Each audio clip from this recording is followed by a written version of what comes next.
What's going on, everybody? Jorge Aquino coming to you live and direct. It's Tormenting Tarmac, the podcast where the enthusiast never dies. It is a lovely, lovely little evening out here on the west side of the PHX. Um, it's the weather report this evening, just in case anybody is wondering what's going on. It's 83 degrees fair, 81 degrees Fahrenheit. It's mostly clear for anybody who's wondering. It's lovely. I've got the garage door cracked halfway open. So I'm sure my neighbors are going to be like looking around. They're going to be like, why is that man randomly talking to a computer? It's because I'm doing a fucking podcast. That's why. So for anybody who's wondering, my goodness gracious. I've got a few friends of mine that are rolling around with me here today, and I'm very, very excited to go ahead and hang out with them because it's always a treat. Um, let's see, who do we want to go ahead and get started? Fresh off her flight from like 6 feet above the earth, Lindsey Jesch is joining me, who was just on the podcast just a few weeks back. Lindsey, my friend, how are you? I'm great. It's good to see you. It is a pleasure to see you too, my friend. Thank you very much. Everybody's favorite Brit that's not Jeremy Clarkson, Richard Hammond, or James May is on the podcast. That being Sir Daniel Pilling himself, hanging out with me. What's going on, my friend? Great to see you. Hey, thank you for inviting us back. It is always a treat, my friend. Let me tell you something right now for anybody who's listening out there. Ryan and I probably would have become friends eventually. We would have found one another, but there is absolutely, absolutely no chance that we don't become anywhere near as good friends as we become if it wasn't for Dan Pilling, and I'll die on that hill. You So are a kind man. Dan is the glue that goes ahead and makes this whole thing stick together. That being said, that is the Barkster himself, having gone ahead and gone for a fast blast in a 718 GT4 that's got over 10,000 miles. That is, of course, Ryan Bahrke. How are you, my friend? I'm doing well. Thanks for having us again. Up to 12,000 miles as of tonight. So, boy, big that's news. 2,000 Big miles news. more than from when you went ahead and did the article from on Autoblog. And big shout out to Autoblog because they are letting Ryan write for them. Now, what are we at, Ryan? 4 articles for them? 5? Three published so far. Three published, right? Yeah, and if Okay. my high school English teacher could see me now, I'm telling you, Let's it's go. no, it's been fun. It's been No, I fun. hear you. If my creative writing teacher back from my senior year, Mr. Wolanski, can go ahead and see what I'm up to now, not bad for a guy who went ahead and did I guess it a haiku, or it was some sort of poem that I went ahead and wrote comparing country music to hip hop. I'm saying how it's basically the same, but in two different ways, which In is true. haiku form. I don't know, man. It's been like 17 years. I honestly can't remember if it was haiku form, but I do know that I really got a great grade on Hey, it. I'll tell you that right now. I Jorge, was I going think to we say, should. is there any way that we could find that? Because I want I to read have it. to I have to find it. I don't know where it could possibly be, but I did nail it, and I'm pretty sure I got an A. So Nice, there you nice. go. It's a challenging endeavor. I'm impressed that you came up with that concept and then Well, executed it. thank you, thank you. Well, the thing is, if we're gonna go ahead and do this, let's get off on the wrong foot. Anyways, I like it. The thing is that for all the and by the way, in 2025, when you listen to hip hop and when you listen to country, there's actually ton more similarities than there are not. Crossover is Uh, fascinating. the crossover is happening and it's being very fascinating indeed, but the crossover has been there for like the last 20 years. And it's so interesting how people made it seem like they contrast so differently, but when rappers are about being on escalades on 24s and country artists are about rolling around in an F-250 lifted, they both like trucks and they both like their sound systems and they both like to drink alcoholic beverages and pick up women. Like, come on, guys. It's literally the same thing. Just I saying. like that's a modern illustration of the concept of like we're more alike than we are separate. Absolutely. Well, Jorge Aquino came up with that in 2008 in his creative English class. So I think we you're could welcome. apply this haiku sort of format to more things. Business meetings. Think of how efficient we become. I mean, This Facts. business meeting could have been a haiku. right? Bring a trailer car descriptions. Actually, shout out to my brother-in-law. He's gone ahead and done like not poems, but like stories talking about the description of the car that he's selling and whatnot. And once he would put them on Craigslist, and I was like, wow, this is really interesting. So You got to yeah, have an angle, you sure do. right? You sure do. But it's so great to go ahead and see you all. Somebody's calling me. Now is not the right time to call me. My gosh. People are it's like I'm in the middle of recording a podcast, gosh darn it. So that happened to me last week. yeah, I may have called you, to be quite honest, while you guys were recording a podcast. I think so. I apologize. But I wanted to go ahead and bring you guys together because for anybody who's listening, I think that this is going to be episode 144 of Tormenting Tarmac. So I bring that up because we're in the. I consider this more as a celebration, if you will, as we're closing in on 150 episodes that we've been able to go ahead and pull out of our ass, honestly, in the last 3 years. And I'm very, very thankful. And so I could just kind of wanted to bring on my friends and have a chat about car culture and, hanging out and see what you guys are up to. And then at the same time, kind of without being narcissistic, but to be fair, this was Dan Pilling's idea. But what Tormenting Tarmac has meant to people over the last 3 years. So we'll go ahead and get into that conversation later on as we go during the conversation. But let's start with DP, because I got a couple questions that I've been meaning to ask him on this podcast, because he's thinking about doing something which I'm not sure he should do, and my fellow compatriots on this podcast know exactly what that is. DP, the last time we were on here, or you were on here, how many miles did you have on the GR Corolla? Probably about 2,000, but I thought this was like church confession where there was a confidentiality agreement in place. No? No, not on Tormenting Tarmac. Sorry. I forgot to preface it with, this is not to be discussed on the podcast. Forgive me, Jorge, for I have sinned. It's all good. Now, well, let me ask you this now. How have you been able to, how have you enjoyed it? Because the last time you guys were on, we recorded week of Car Week. Literally, you guys left the following day. And whatnot. So how have you enjoyed it since then, especially you having come out of the winter season in Seattle? Has it fit what you have loved, everything? Like, how are we feeling about it? I am still loving it as a car. Hasn't been driven as much as maybe Ryan's GT4. But it hasn't been out much in the winter, but just before the winter set in, I did a bit of an epic road trip. Mm-hmm. So I was a big fan of a few different movies. The Goonies, if you've ever seen The Goonies. And then also there's a film, I don't know, Ryan loves it. I don't know, Lindsey, if you've seen it, but Stand By Me. Are you familiar with that film? That's required viewing if you grew up in the States in a certain era. Yeah. There we go. Jorge, have you seen Stand By Me? I'm not gonna lie to you, DP. I might be a little bit too young for Stand By Me. Please don't take any offense. Oh no, it's transcendent. It doesn't matter your age. We know. I said 12 years old once. Where did you grow up, though? I grew up in Tucson, in Arizona. And then I partly grew up in PR as well, but for the most part, I grew up in Tucson. I say that, but I'm also, and I think I've told you guys this, one of my all-time favorite movies is also an 80s movie, which is, of course, Ferris Bueller's Day Off. Oh, wow. So like I jokingly say that, but honestly, I remember you guys talking about that on a previous episode of the Road Show, that you were talking, that you committed that to that road trip and whatnot. And I was like, damn, I don't know what Stand By Me is. So for anybody who's listening that is like me, who doesn't know what that movie is, can you kind of like hit me with a small condensed summary? Sure, and I'll say we've got a Christmas gift for you then, or a birthday gift. And we'll get you a VHS cassette. Yes, I do have. I've played around with many VHS cassettes. I will say that right now.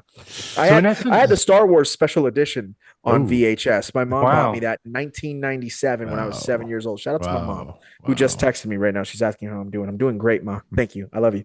Go ahead, DP.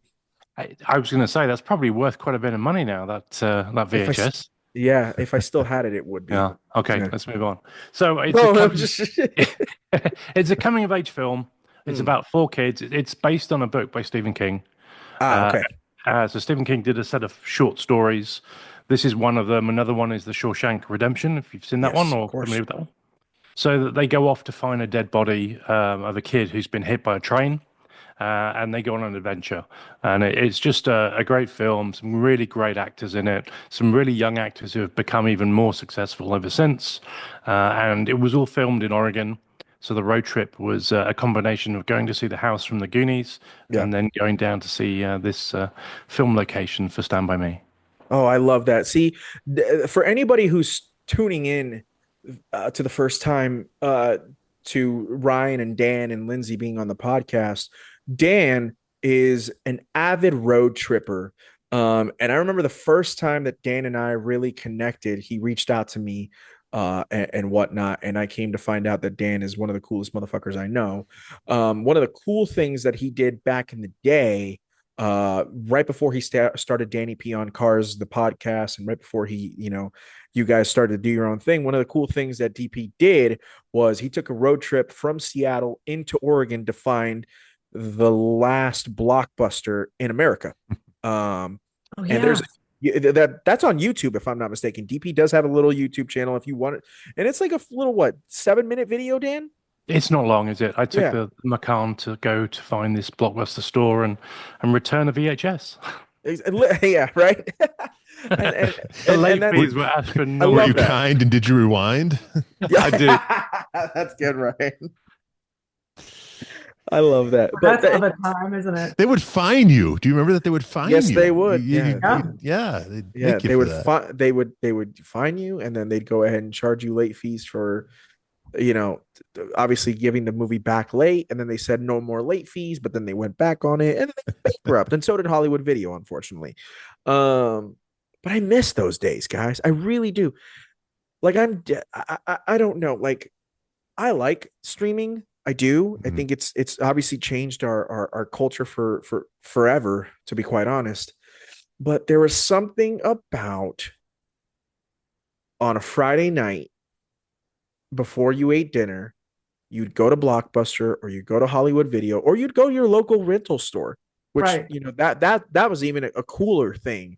Yeah, the little mom and pop one. Yeah, like mom and pop ones. The beaded entryway at the back of the.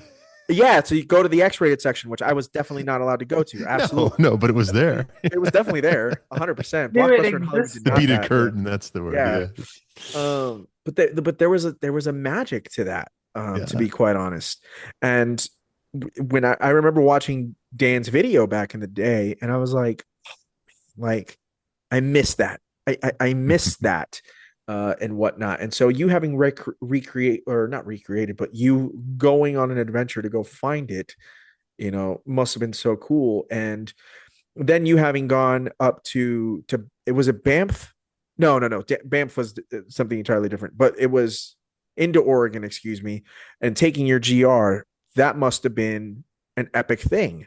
And I don't think that there's that many cars on the way down, right, Dan? It was a lovely drive. It was, over a few days, beautiful scenery. Yeah. Quite a few of the roads were really quiet. So yeah, lots of fun. They were quiet until they weren't, because Daniel Pilling was ripping them in a GR Corolla. Because Dan, as we've stated, he's a proper gentleman, but behind the wheel, he's an absolute hooligan. He is. Actually, multitudes, right? I know. So Lindsey was on the podcast the other day, and Lindsey and I did have a conversation. Actually, now that they're here, Lindsey, we should bring that up now, because they're both here pitted against one another. So I'm curious to know. Here we go, boys. This is a serious thing. Okay. All right. You guys are both, as Dan would say, peddlers behind the wheel. Let's see. What would we get? Let's give him an E36 race car. Okay. All right. I like the tie-in. Thank you. Thank you. We got an E36 race car. We are at let's not do Willow Springs, because that's in the middle of being rebuilt. Let's say Sonoma. I know Sonoma. I was there for the Velocity Invitational. Oh yeah. Ryan, Dan, you're in an E36. Let's see. Let's hear it. Who's taking the faster lap? Dan Pilling or Ryan Bahrke? I don't know. Is the bar open in Sonoma? Not on this particular occasion. Okay. I would like for you guys to make it back in one piece. Not until these laps are completed. Exactly. There you go. After that, then tabs on Lindsey. We've done all around. Yeah. Most of the driving I think Dan and I have done with each other has been in like Los Angeles traffic. So I don't know that I have a great sense of Dan's performance driving, and probably vice versa. But I'm sure Dan is very, very quick. Change the car to a GT4, and it's all about Ryan and his right foot. It's an easy car to drive now. But I will say, so Ryan kindly drove me down to Colorado Springs, and we took the back road. And yeah, he was on it for sure, as we would say. The only occasion where I've kind of had a really great experience behind the wheel when it comes to racing is I did an autocross once at Thermal. Nice. I had a rental Mercedes-Benz. What Merc was it? What was the is it the CLA? It was almost like the junior. Oh, you loved that one, didn't you? Yeah. Well, it wasn't powerful. But was it a CLA 250? CLA 250? It was a CLA 250. So it was a very short autocross course. And I will say I'm not the best driver in the world ever. I'm very slow, especially when it comes to shut up. Driving in traffic. There's already a captain slow from your land. That's true. That's true. And maybe I'm his adopted son. But I lined up to do this autocross, very small, tight autocross. In front of me was a Lamborghini Gallardo. Lamborghini Gallardo puts its time in. I then go for it and I beat it. And all I can hear from the crowd is that Mercedes just beat a Lamborghini. I love it. I love it. You know what, dude? That's the thing of, I used to have a Focus ST, and I've gone on. Car. Yeah. When it works, yes, it really is. When it works properly, it's a great car. And then other times, it's getting the shittiest fuel economy in the world, and it's slow as all hell. But it is a great car for autocross, and the CLA 250, that's a front wheel drive car. And you can, by the way, you can get the AMG of the CLA, which is a CLA 45, and it is an all wheel drive, but front wheel drive bias car. But those sort of cars, and the same thing with like a Golf R, which is all wheel drive, but also more front wheel bias. And RS3 is like probably the king of the autocross and whatnot. Like those cars, we lost him, I think. Okay, give me 1 second. You tell me when I'm back. All we can see is a closed eye. Jorge. Okay, give me 2 seconds. Is he praying? No, it's my connection's unstable. God, sorry. You're back. You're back. I'm back. You're okay, back. Cool. You're back. All right, all good. My point being was that these cars are very, very good and meant for that type of environment. So, and you look at it at a Gallardo, which is a rear wheel bias all wheel drive car, and whatnot. And also it's geared very long. We know that. It in no way, shape, or form does it surprise me that a competent driver such as yourself, Dan, would be able to go ahead and beat a Gallardo on an autocross, because you're only getting up to like 60 miles an hour at the fastest. Yeah, if that. Yeah. But to come back to your question, I'm not sure between Ryan and I, but I know that I don't want to face up against Lindsey on the track. Nobody does. I think we just need to do this, guys. I think this is, I think Jorge's laying the groundwork here for the three of us to have a track battle. There we go. Yeah, it's no carts though, because I'm too fat for a cart. That does not. I am not competitive in a cart. We've got to do this in real cars. You want to join the Lieberman Farah? What was it? Fat Man in a cart. the Clydesdale class, I think, is what it's been referred to. Yeah. You mean Tormenting Tarmac alum Matt Farah? That's right. What's up? Wow, just drops that in there. Yeah. Pause for applause. Thank you so much. Damn regulars. Listen, well, Johnny is for sure. Shout out to Lieberman. He was just on the pod the other day. But that was a great episode. Thank you so much. It was a lot of fun to record that, as always. By the way, Dan, the video is now up. So if you want to go ahead and see me have my eye allergy attack, you're more than welcome to go watch it. Is it in 4K though? It is definitely not in 4K, and neither am I right now. I've been trying to figure out how to go ahead and make my phone be a webcam for my Mac, and I have been unsuccessful in that, because I look like this is worse than 240p, and I apologize to everybody that's watching me right now, but I would love to try and set that up, and I genuinely believe, and Lindsey and I discussed this, that I believe firmly that Lindsey would be the fastest of us. No pressure, but I don't think I'd be able to hang with Ryan and Dan. I don't think I would. I'd give it everything but I don't know. You're probably a ringer and you're just selling yourself short here. I might be. Who knows? Like, I mean, I do give it the beans in the Rivian van over at Amazon. I do. And I have questions about that. I know you've been waiting to go ahead and ask me that. I have so many. Sorry, I don't mean to sidetrack this. No, I want I have so many questions about just the whole like the logistics of all that. Okay. I have questions about the vehicle itself, what that's like to drive. Okay. Is it a huge improvement over these Sprinter vans that that were being used? Any issues? Anything you don't like? They seem to have a great sound system based on the drivers I have in my neighborhood. Who tell me I'm wrong. When I was a kid, the UPS man wasn't bumping jams, right? And now now I know when the Amazon guy's here before he's here because I can hear him coming. I mean, to be fair, the UPS guys barely just got AC in their vans. It took like a whole union thing for them to get a fan or something, right? Yeah, it was crazy. It's wild. Anyway, and you're in Arizona. So no, shout out to the UPS and FedEx drivers that are going ahead and absolutely killing the game out here. We appreciate them very much. I'll be frank with you. From a driving perspective, they are an improvement. They are. They are very quick. They're extremely efficient. We're not polluting anywhere near as much because when you look at from the EV perspective, we as delivery drivers probably have the most stop and go of an entire day than anybody else, and also we don't have to turn off the vehicle, get out of the van, and then get back in it and then turn it back on. Like we just put it in park, the van shuts off, and then the AC still blowing. And if it's not, it's because we've been out of the van for a few minutes and we get back in and immediately starts on as soon as it feels as soon as I put my first foot inside the step and I start to go ahead and climb up, AC turns back on. I'm like, all right, we're Gucci. I get back in my van, seatbelt on, keep it moving. There are things that I don't like about the van.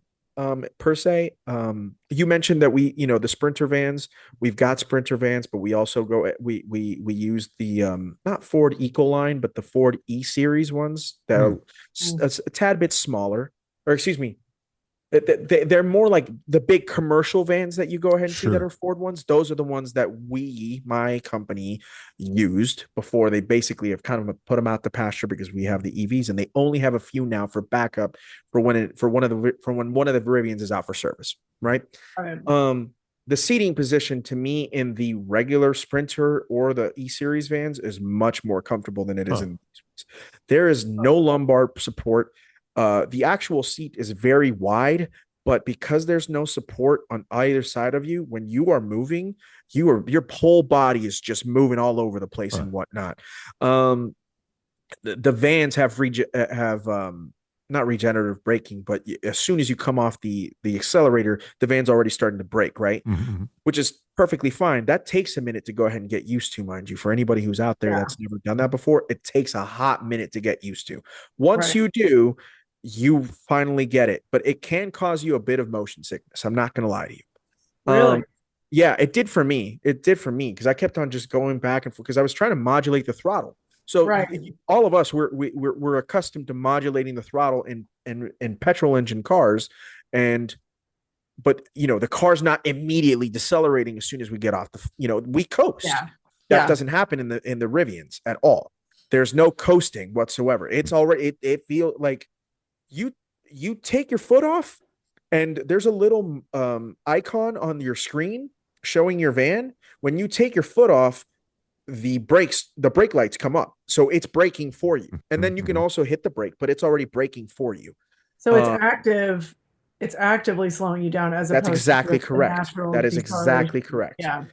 And so when we're in a neighborhood per se, and there's like speed bumps or speed humps, if you will, like when you are taking those and you're taking your foot off the brake or off the accelerator, the van is almost like crawling in a way when you're taking those bumps and stuff like that. And it takes a moment to get used to. I've gotten used to it now because I've been driving it now for like maybe 7 months.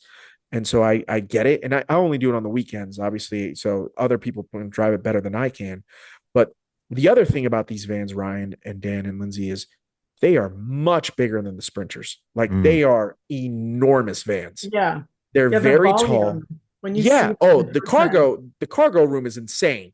Like, especially for what is called peak season. For anybody who doesn't know what peak season is, peak season would be the lead up of Thanksgiving all the way up until Christmas and whatnot, right? Or the past Boxing Day for any Brits out there and whatnot. That's our peak season. And then we also have several Prime days.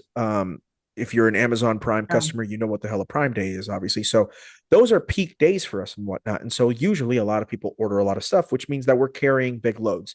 So us having the cargo room in the back is great, but the vans are enormous. And there are sometimes where you go into an apartment complex, overhanging trees are hanging real low.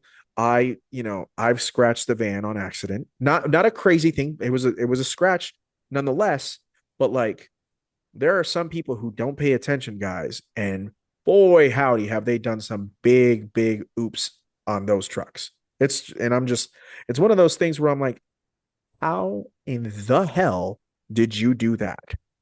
But they're wide, and you have to you can't drive it like a car. You have to.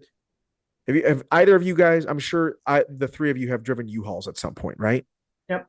You really have to go ahead and take those turns pretty wide. And the height, like you have to be so hyper conscious of the height and absolutely. Yeah. And again, they're electric, so you have to really, they're quick. It's quick acceleration. So you can't just like in the other ones, you had to give it gas, because they just wouldn't go. And these ones, you got to really modulate it, because if not, you're off to the races. They're quick. They're quick. And unlike the some of the rental vans that we use, which the speedometer kicks in, it tops out at 65. These don't top out at 65, which is what the normal speed limit is on the Arizona freeways here. Yeah. Well, Doug DeMuro, reviewed one when they were new and went on and on, raved about the thing and all the sort of the smart little features and innovations. Oh, it's got smart features. It definitely does. Quirks and features, I guess, is how we should phrase this. But you're saying they're definitely the Rivian of delivery vehicles, but they're no Rivian. they're closer to a utility vehicle than like a 100%. If I were to go ahead and have this conversation with Johnny and I were to compare it to his R1T, the differences are very, very stark. Yeah. Well, will us civilians ever get to try one of these things? You can buy them now. You can. I didn't know that. Yeah, they made them available. Because you wanted to turn one into a camper. I looked at it, but I can't remember what the range was. But the range wasn't great on the range on. I'm sorry, really quickly, everybody. Of course, Dan Pilling wants to go ahead and turn a Rivian commercial van into a camper. Oh my God, that's a running joke on this podcast. Dream of living in a van down by the river. It's. Dan in his previous life in the 1600s was an explorer. That's what it really was. Real Ponce de Leon. I've slept in 6 of the cars I've owned. Juan Ponce de Leon. What a call! What a good line car there. Camping is DeSoto. I don't know who's your favorite explorer. Wasn't that a Seinfeld bit? You got. Well, I mean, don't say Columbus. Juan Ponce de Leon so there's one of the cities in Puerto Rico which is named Ponce after Juan Ponce de Leon. Right on. Okay. They have an amazing rum factory, by the way, Ryan and Dan. Like that. So then, 100%. I think Lindsey likes rum. Wait, I don't get in on the action here. Yeah, of course you can. But I just, Ryan being a connoisseur of whiskey, I figured he'd be a connoisseur of rum as well. And I mean, that assumes that I was not a connoisseur of rum and Coke in college. You know what, Lindsey? I apologize. You're absolutely correct. Apology accepted. Thank you, Ms. Jesch. The next time you go to Puerto Rico, please go check out the Rum Factory Museum. I think that's the only reason to go, right? Yeah, and then you can go ahead and get just as sunburnt as Dan. Absolutely. So, Ooh, but this is a British tan. But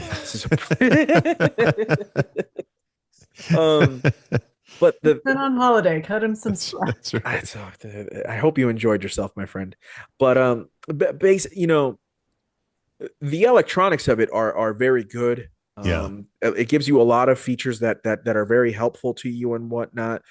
My biggest thing is, and again, I think this is like, this batch would probably be what you would consider like, what is it when you get the first like version of launch something? edition? It's like kind of like the launch edition. If no carbon brakes. Yeah, but everything, and because it's a commercial car, I don't know how to put this, but everything feels low key kind of cheap, and things in plastics break very easily. And we use these vans every day, man. The range, DP, you were saying, it's 155-mile range. Huh.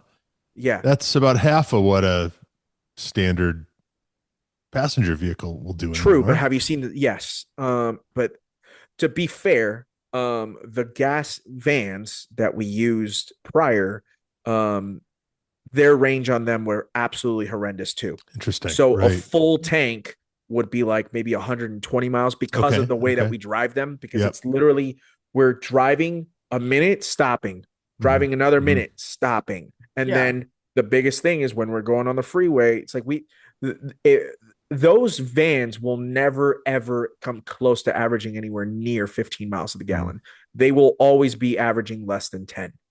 And just because of how we have to be driving them and stuff like that. So the 155-mile range doesn't really come as a surprise. Okay. Yeah. Okay. Back to my original question. Do these Rivian vans have like boom-in systems with tremendous bass, or am I just imagining that? No, they might.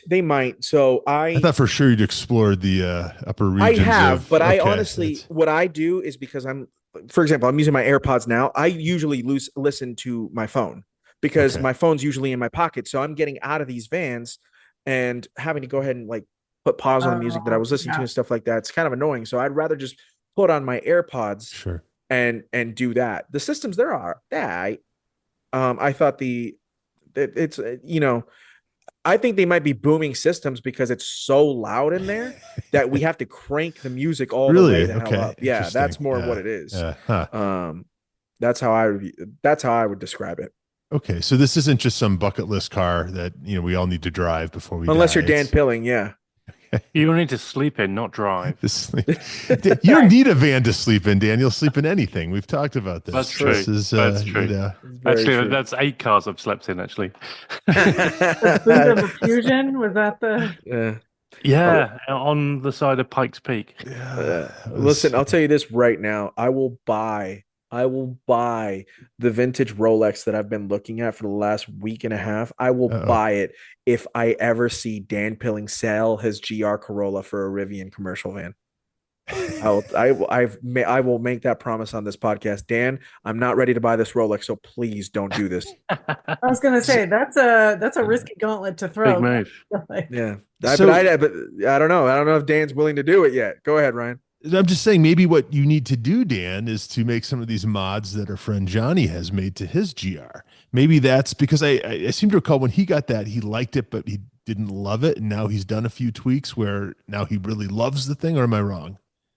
Well, he hadn't driven it a ton either. He got it and wasn't able to start driving it right away. So he wasn't sure. Okay. Have you been in it, Lindsey, since it's had the mods? No. No. No, I haven't been in it at all. But I just remember he was saying it was hard to render a real opinion, period, because he hadn't really had the chance to take it out. Yeah, it may be an unpopular opinion, and maybe we need to get him on a podcast and discuss, but I don't think it needs extra power. And maybe that's a testament to my lack of talent and his talent. But I think it's perfectly quick enough for roads as is. I've got friends who have got them and they kind of agree. But it's interesting because there's lots being modified. So the actual stock, it's a bit like the Subarus, right? When the Subarus came out, they all got modified early on. And this is kind of taken the evolution because there is no STI. But for me, I don't think it needs it. I think, on a good B road with you going through the gears, you don't need extra power. It's using the power that you've got to the best of your ability. Yeah. I think, Dan, and after having spoken to Johnny on the podcast about it, I think he'd actually agree with you. But I think that people are requesting to work on his GR and giving him these stuff. And it's like, you're not going to say no when somebody's offering you 75 horsepower upgrade on your 300 horsepower GR Corolla. You know what I mean? Like, you don't say no to that kind of stuff. And honestly, I agree with you, but at the same time, when you can make a missile into a full-on rocket, if that makes sense, I don't know if it does, but or let's say if you can make like a Cessna into a F-18, yeah, something like that. If you can, for instance, if you can rearrange Katy Perry's face with that sort of velocity, you go for it. That came out really wrong. I'm sorry, everybody. Apparently, she was banned from singing "Baby, You're a Firework" on that flight. This is true. Sounds like a missed opportunity to me. Come on. Yeah, very much so. I personally think that I think he liked the GR Corolla perfectly how it was. I just think it's like he's getting the opportunity to go ahead and do some crazy stuff to it. It's like, hey, why not? Yeah, because it's no, exactly. But I really do like that car, and I do think that it's the perfect car for you, Dan. And I would just like to be able to go ahead and see you get a little bit more time behind the wheel and put some more miles on it. That way you can enjoy it some more, because it's great. It's one of the best hatches ever, to be quite honest. I can't argue with that. Yeah. Like, what if you had to think about it, like, is there anything you would like to change? It's good question. I think if they did a more track focused one that had a roll cage and had, like, I don't use the rear seats. So I know the Maurizio has no rear seats. But I think if they just put a little bit into that, and maybe what would be really cool is if they came out with like limited edition classic liveries. Oh, I like that. Yeah. How cool would that be? Yeah. Extremely. Yeah. Well, let me ask you this, DP, like, what's a Maurizio edition going for right now on the used market? There's one that sold on Bring a Trailer. I think it went for like 80. Are you serious? Yeah, but I'm guessing it must have been a pretty unique one. My God, it's a lot of money. That is not the number I expected. Let me tell you right now. No, because I was offered one at 65. I think they were around 60 when they came out, or maybe 58. That sounds about right. Yeah. And I didn't get it because I wanted to drive the car. That worked out well, didn't it? But I don't think they're ready to really be classics yet, and really go for good money. But 80. I don't know about you, Lindsey. That is a big number that I did not expect to hear. Yeah. So what number were you expecting? I'm not going to mention the number, but I know what Dan spent on his GR Corolla. Ryan knows what he spent, and I recognize. I don't know, Dan. You saying 65? I thought that was pretty solid. That's what I would have said. That's like right now in 2025. A Maurizio edition with under, like, let's say what, like 3,000 miles, I would have expected 65, maybe low 60s. That's what I would have expected. Yeah. 85 is that's quite high. You're in a different realm, aren't you? I mean, I'm sure these folks have got great opinions on what you could buy for 80, 85, and there's so much that there's the next level that you could buy for that sort of money. For sure. Well, so you guys, okay, really quickly, actually, before I forget, I wanted to mention something, because you guys have restructured your podcast, and you have now re-released 3 new episodes for what is now That Car Show. Congratulations to the 3 of you. I'm so proud of you. I've listened to all 3. It was amazing. As always, the chemistry between the 3 of you is so on point, and I wish you nothing but success. And if I'm ever going to get my ass kicked by somebody in the ratings other than Matt Farah and Zach Clapman, let it be Ryan, Dan, and Lindsey. You're very kind. Thank you so much. I'm so proud of you, and I welcome you guys back into the podcasting space. You were very, very, very sorely missed. Thank you. Oh, I believe it gets under your skin, you know. It does, man. It's like a tick that won't go away. Burn it off. Yeah, exactly. That's probably how some people feel about us. Yeah. That car show, it's like a tick that won't go away. Wow, you should be in marketing. It just sucks and sucks and sucks. But I can't remember if it was the second or third episode, but I believe it was Dan that went ahead and brought up of what car you could be looking at that 80. So it's funny that you mentioned that GR Corolla Marizzo is in the $85,000 mark, because that's an interesting dollar mark, a really interesting dollar mark. You can get a lot of stuff at the 80 to 85, let's say 80 to 90K. So, and then you really open it up, because you 100%. You're right. Like 80 really is an inflection point, especially if you look at pre-owned, everything. Yeah, you could be looking. Well, what 80 to 90, Lindsey? What is something you'd be looking at? Or Lindsey? What would you see Jorge driving at that money? I know exactly. That's a more fun question. What do those Rivian vans go for? Actually, I think they're like 100 G's. I'm not gonna lie. Isn't that crazy? Yeah. But again, they're commercial vans, so that doesn't really that doesn't surprise me in any way, shape, or form. I mean, at 80 to 90, there's definitely a car that I've been looking at for quite a while. Yeah. Should we guess, the three of us? Can we get Lindsey to firstly just portray Jorge with some sort of 80 to 85 car? Okay, so I have a question first for Jorge. Okay. No, that'll give it away. Never mind. Okay, so I have not priced these, but what I jump to is a Focus RS. Those are definitely not at the $80,000 mark for that. Yeah. Even then, you have one for the track. I do love a Focus RS though. I do. So, but because I'm kind of thinking like what he could use too, because obviously they're family. Yeah. But I will say, I don't know. I mean, I don't know. I haven't priced anything lately, so. Everything's expensive. Everything is expensive. I would know. Everything. That's probably why. He is like a Ford guy, right? With the ST. Yeah. So maybe I had it for 2 years. Like I did have it, but I, it's funny. I wouldn't consider myself a Ford guy, even though I do like and Lindsey knows this. Like I do love a Mustang. Like I do have an all-time favorite Mustang. I've said it on this podcast before, and if anybody is curious, I'm a huge fan of the 03, 04 Cobra Terminators. I think that's the best. I think that's the coolest Mustang of all time. That being said, GTD is going to be coming. It's going to be ridiculous, but a little more than 80 though. Yes, that's definitely a little bit more than 80. But I mean, what you can, I do love a Cobra, but I think the Focus RSs are chilling somewhere. Like you can get a really good Focus RS for about like 30. Yeah. Well, then you have 50 to go get an E39 M5.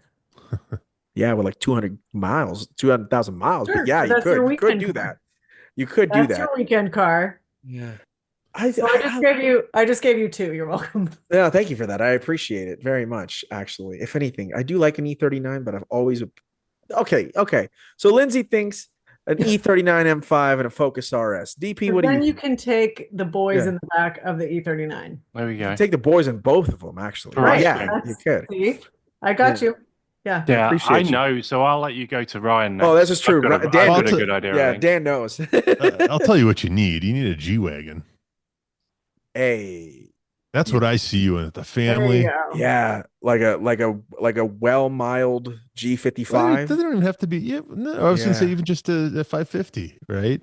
Just the new 550s are damn near as quick as the old G55. Yeah, but they're not 80 grand. No, but something in the what can 85 get you in the G-Wagon world now? I think a G55. Something relatively modern. Yeah. Yeah, I would say a G55, I think. Yeah. Yeah, I don't know. I do like a G55. I think they're awesome. Like or like 2 generations back, like G500, maybe. Like with a 5-speed auto or something like that. So what are we talking about? Like a 05, 06 maybe? Well, you can get probably a lot more than can you? What are they're right. They're like 35 G's, aren't they? I think so. Yeah, they never really bottom out though. Like, right? There's definitely not a bottom. One in the world is still, I feel like still like someone wants G's. it. You know? Yeah. I want it.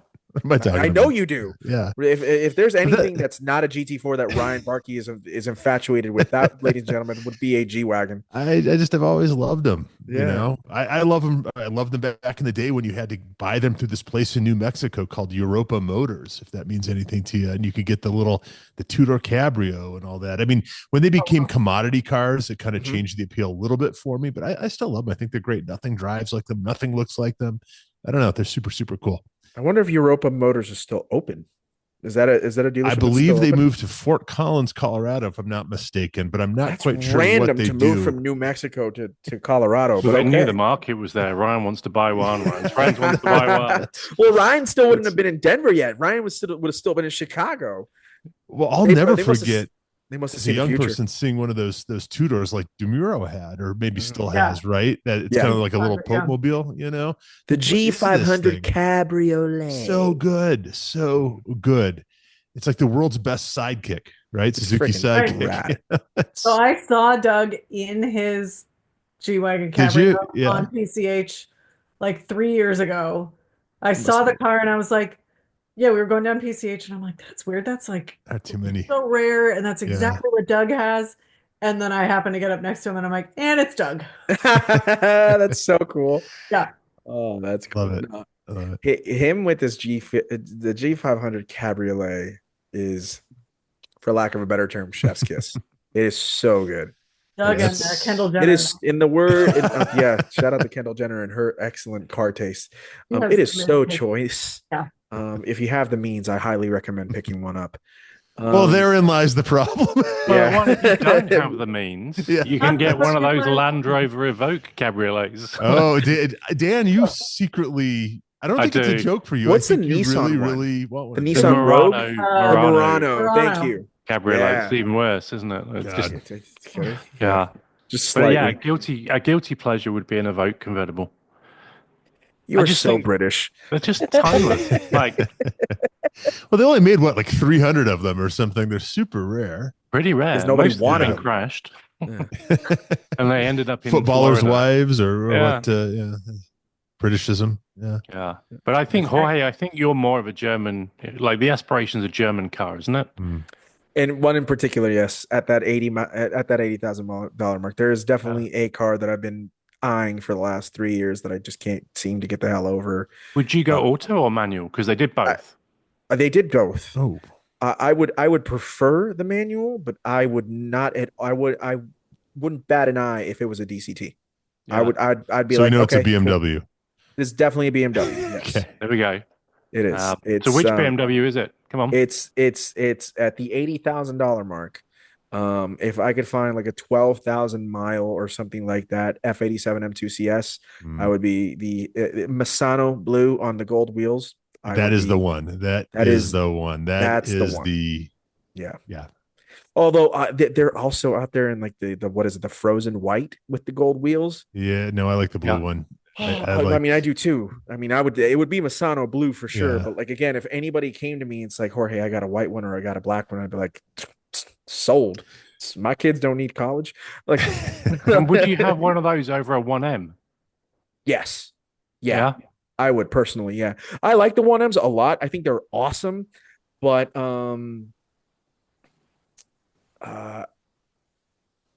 I think that the more how do I put this? I want to be careful with how I say this because I don't like the G87s and I mean G80 and G82 M3s and M4s. I mean, they're fine, they're cool, they're very fast.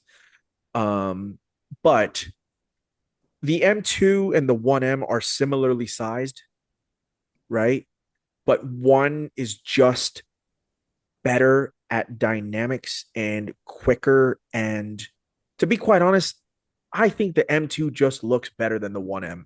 That's my personal preference. There's gonna be a line of people telling me they're gonna want to fight me on that, and that's entire, and they're absolutely entitled to that opinion because I think that the 1M is absolutely so rad. Do you guys remember like 15 years ago, Matt Farah went ahead and tested that BMW 1 Series with the what would have been the V8 swap from the E90? You guys remember that? So somebody in LA took the V8 out of the E90 and E92 M3 and they dropped it into a 1 Series, and it was like, yo, this is the coolest thing ever. That's a lot. And so it is a lot. It is a lot. And I think it's super cool, but there's just something about the way that the M2 and F87 form looks, whether it's OG, whether it's even comp, and damn sure CS. It's just to me, it's the best looking BMW of the last 20 years. And then it just dances like Michael Jackson in his prime, you know? I don't know where values are. Analogy. Thank you. Are you sure you're not a child of the 80s? Because you drop a lot of 80s references. Well, I mean, I grew up in the 90s and I was born in 89. So by technicality, I am, but I am more of a 90s kid. Wow. Just well educated. I am. I'm very when it comes to pop culture, you really can't fuck with me. But the market, to answer your question, it's there's a variety. I think that the more driven example, so I mentioned like 12,000 miles because I've looked at them on several occasions and whatnot, like per day. I'd probably look at them last week, to be quite honest with you. Yeah. Let me go ahead and let me see if I can find an F87 M2 CS. There's one up here in Seattle, in Linwood, Mercedes. And how many miles does it have? 85. I don't know how many miles it's gone. So it's 85 at 85K. Wouldn't surprise me if it's got like maybe 10,000 miles. Yeah. Yeah. It's been reduced. Yeah. So for example, like there's a one here in Scottsdale, also Masano Blue with the gold wheels, 2,000 miles, and it's 90,300. Whereas you look at and like here, this one's like delivery mileage, 649 miles. This dealership is asking 110K, which is crazy. I wouldn't pay that. But if I go ahead and I brought up, let me see if I can go ahead and find one with good mileage and see if I'm actually right about what I'm saying here. Because that's been right around what I've been looking at them at. I'm going to, okay, so here we go. This one's got 29,950 miles. This was black on the gold wheels, 77,120. So we're in the ballpark. That's right around the number. I think 29,000 miles is a little high personally, but I wouldn't care. There's another one here. Oh, here we go. This one's perfect. 10,456 miles. This one's 80,259. Nice. It's a damn good deal. And this one it's the DCT. Go ahead, Ryan. I was just gonna say I love these cars. I wouldn't take one over probably a GT4 or whatever for similar money. But but I do love them. They're in second place for me. I just think they're such cool. That said, the 1M is truly a special car. It really is. And the 1M is actually something that I would like to, I could see owning someday, because they made, was it 500 or something? I think it's more the CS. We're in the States, though. I think 800 in the States. 800 in the States. Okay. But you're right. It was like a part spin special, wasn't it? Yeah. They were like homologation specials. They were, they're almost square cars if you look at them from above, right? They're as wide as they are long, almost, right? They have that real stripped down instrument binnacle, right? Yes. Like like a Cayman R or something. It's just, I don't know. There's something about those cars that's special.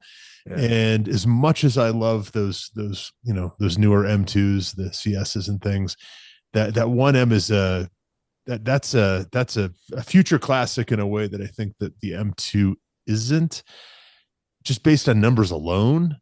Well, the M2 CS is way more limited than a comp and a regular OG M2. True. And I love those. I mean, if it was a one car kind of thing, I'll take the more modern car. I mean, have you seen what comps are chilling at right now? Like comps refuse to go under like 49K, and I just don't understand why.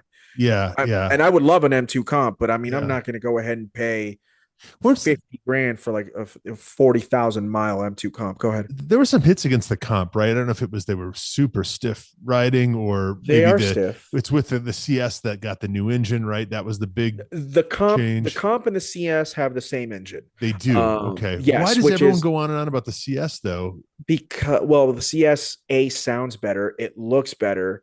It gets the full 445 horsepower out of the F80 and F82s, whereas in the comp it's slightly detuned at about a 405, and then the S58 I believe is the engine of the M3 that is in the comp and in the comp in particular. And I believe the regular M2 comes with the N55, which is really more of a 340 engine, or 335 engine. Okay. The one in the M2, in the OG M2 in the first gen, sounds better than the comp. And a lot of people like that. And also the OG M2 compared to the comp is slightly lighter. Yeah. For the record, I really like BMWs. Also, for the record, the only BMW I ever owned was in 1981. So, we're 45 years on. Sure. No, I mean, I've got two good friends of mine here in the Phoenix area. Shout out to Kayla Rundle and Sam McKay. Lovely folks. They're engaged. Love them so much. They have two awesome E30s. Both of them are so different from one another. Now you're talking about language. Yeah. Yeah. One of them is completely, it's got a bone stock engine, but it's more of a cruiser. It's lowered. It's real nice, real chill. It's actually an automatic. And then the other one is an LS3 swap, which is a freaking hot rod of a thing. They thought it was a great idea to drop an LS3 into an E30. Because that's brilliant. Like, I love it. You know what I mean? They're like giving it. It's wacky down there in the crazy. AZ. Oh my God. Jorge, I have a question for you. You posted something about the Stradman pizza shop that opened up near you. Yeah. Yeah. How was the grand opening event? Oh. Listen, first of all, shout out to Stradman, who is basing himself a lot here in the Phoenix area. He is absolutely goated. Been watching him for like 6 years. Dude is a G, and he's awesome. And so he opened up Strad Pizza, and his grand opening was this past Saturday. So time of recording, it is April the 15th. So this would have been on April the 12th. This episode's going to be probably dropping sometime in May. And they wanted to go ahead and make it into a huge car show. And so they shut down essentially the entirety of that plaza there in Scottsdale. And there was a lot of cars and there was a lot of people. A lot of people. It looked like chaos. Sounded like there was a story or two from. Yeah. Okay. So that's some pizza. Yeah. Well, again, Stradman is a huge presence and a huge name in the car community, and he brought out all his homies. If I'm not mistaken, Daily Driven Exotics was there too. And they brought out a couple of cars, which is probably what made it be a little chaotic to begin with anyways. And it just got a little bit hectic. And now the line to get pizza was extremely long. I did not get in line. I was like, I would love to try this pizza, but I will definitely wait another day. The line was about an hour and 45 minutes, I think. Oh, yeah. And when I got there, I was a mile away from the actual venue, and it said it was 7 minutes to go 1 mile. And I was like, yo, sounds like LA. Yeah, I was like, dude, it's 7:50 on a Saturday night. Like, how is it 7 minutes to drive a mile? That's crazy. And so, I pulled up to the plaza, and I wasn't ever going to plan on parking in that same plaza because I knew for a fact there wasn't going to be anywhere near the parking that is required. Like, all the cars were there and stuff like that. I was like, I'm going to park next over, whatever. And it was just a traffic jam. People were trying to cross the street. Cars were trying to get in, and they didn't care that people were walking. They were just going anyways. I'm like, okay, that's great. just this isn't going to end badly at all. Yeah, when I got there, the Scottsdale PD chopper was basically spotlighting the entire area because they were making a lot of noise. Like a lot of cars were revving it up. Motorcycles were going and doing burnouts in the middle of the parking lot, which they probably shouldn't have been doing. Then, just it was just a bit chaotic. Yeah. But I do appreciate Stradman for, my understanding, I think it was like 10,000 people that showed up. It's like, that's a lot, man. That's a lot of people. Yeah. I guess you count that as a success. So it's a success and whatnot. It wasn't Strad's fault. It's just one of those things that, and I messaged you guys jokingly. It's like, oh, I'm the old man now and stuff like that. But no, I've definitely grown out of something. Like, I think we eventually grow out of certain things and whatnot. And it's just one of those things that it's not, some things were not my scene. I was there trying to go ahead and admire the cars and be a part of something cool. But then people were just kind of there were some people that were acting like idiots, but there were some very cool cars. Very cool cars. Was the Mustang Owners Club there? My brother said it felt like it, man. You had like not the Mustang Owners Club, but definitely the Hellcat Owners Club. Good God. There we go. Like, yeah, no, they were there. Trust me. They were like, there was this one Charger Red Eye who just like was like trying to pop flames, and I'm like, dog, just keep it moving, please. Right. Well, when you open Jorge Burger, make sure you keep them off. We'll be there for you. I appreciate that. I need Ryan to go ahead and Lindsey, that's what we're gonna do. We're gonna go ahead and set up the autocross in the middle of the plaza, and DP and Ryan will have to go ahead and go after. And we'll finally get an answer to the question. In Rivian vans. Yes. Actually, I'm not gonna lie to you. I will smoke both of your asses. You guys don't want the smoke. You guys don't want the smoke. If the competition vehicles are Rivian vans, we know who the winner is. Exactly. It's done. It's home advantage. Y'all are cooked, unfortunately. Hey, I made an observation the other day.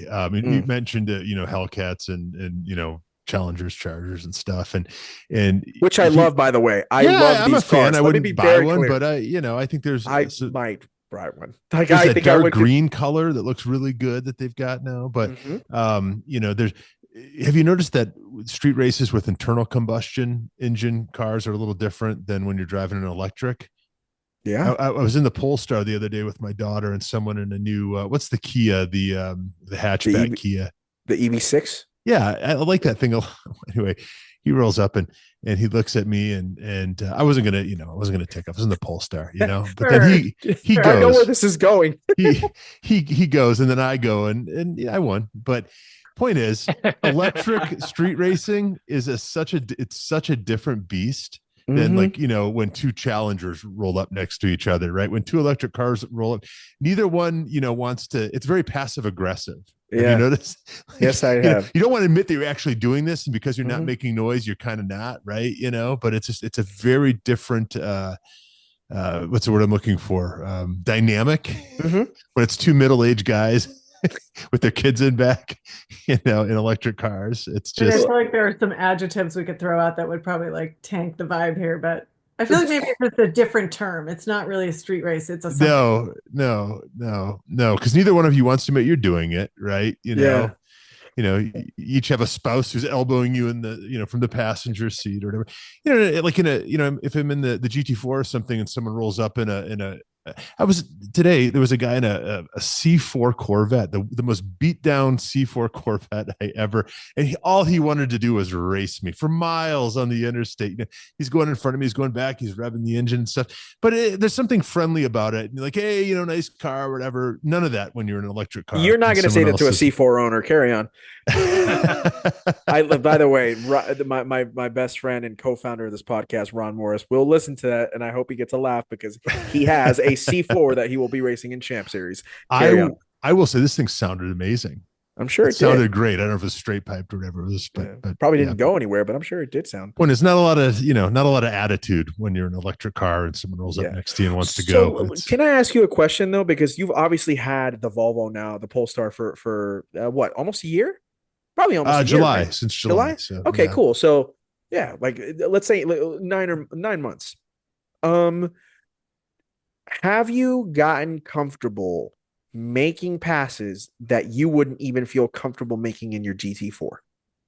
No, because the GT4 is just a much more capable car, right? Handling wise and all that. Sure. But in a straight line, yeah, sure. It definitely runs out of steam quicker too. I mean, you're not going to do 180 in the No, I the know, Polestar, but like I remember like one time I used to live on the other side of the Phoenix metropolitan area in Mesa and whatnot. Yeah. And I remember having to go ahead and I was going on a Target run in the evening, and I remember taking a left, and the road went from 2 lanes to one, and someone in a Model 3, when it became just the 1 lane, decided to go ahead and pass me. Oh, that's the best on part the about an side. electric car, Jorge. Yeah, and I was like, you wouldn't have done that in any other car, but you decided to go ahead and do it to me in a Model 3. So you can kindly fuck off into the nothingness of the ether. But like, if you're in a Porsche or something, if it's a man, you've got to worry about a good launch, right? You can't, not spinning the tires, in an electric car, all-wheel drive, you just go.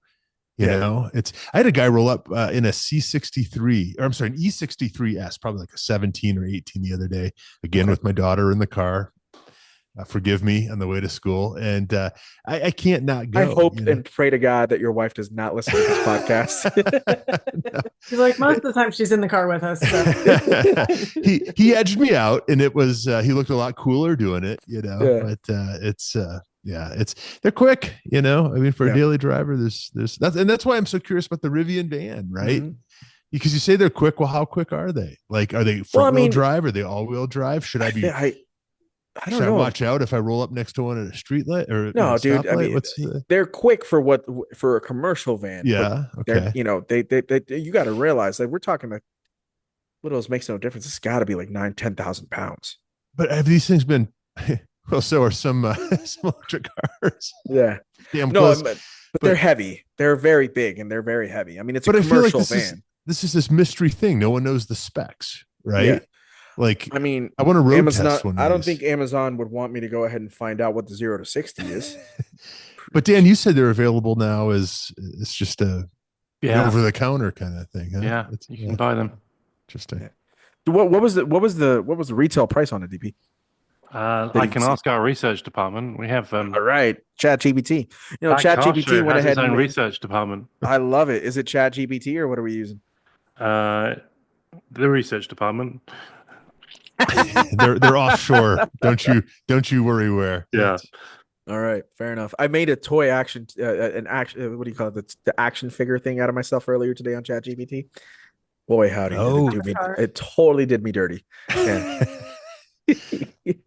I've been seeing those on social media. I didn't know how those were created. I'll admit. Yeah, that's ChatGPT, huh? So what's the command? What's the? What was the command? The command was.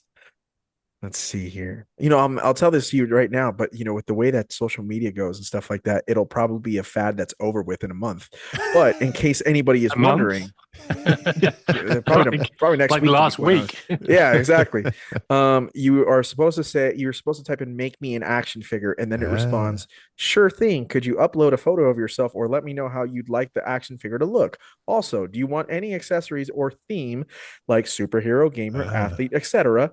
included in the packaging?" So that's when you upload the picture or a headshot or whatever it is, and then you put in what you would like for it to go along with. So I put in that I wanted the name, what the naming was, and then what I wanted myself to like be dressed like and stuff like that. And it was fascinating. It was. Are we going to see it? Oh, sure. I mean, if you actually, it's on my Instagram story. Oh, it is. Okay. Check it out. Yeah, I'll check it out. Yeah. It was quite hilarious. Here is a new one for you guys. So to kind of the next step after the dolls. If you've got a ChatGPT account, you can say, "Hey, ChatGPT, describe me based on our chats." Oh, I heard about that. Super interesting. So super did you interesting. do that, Dan? I have done that. It's on my LinkedIn. Of course it is. But yeah, it's. Do you guys want to hear it? I do. I would love that because I'll give you the first paragraph. For anybody who hasn't listened to the latest episode of That Car Show, Daniel has a very big tendency to be very passive aggressive when it comes to ChatGPT and to people who can't drive in the state of Washington. Go ahead, DP. That is fair. It's fairly grounded, right? So this is just the opening sentence. You are a high octane, creative powerhouse with a strategic mind and a storyteller's soul. Also, his dating profile. I don't know if you know this. Right, it's gone straight onto Tinder.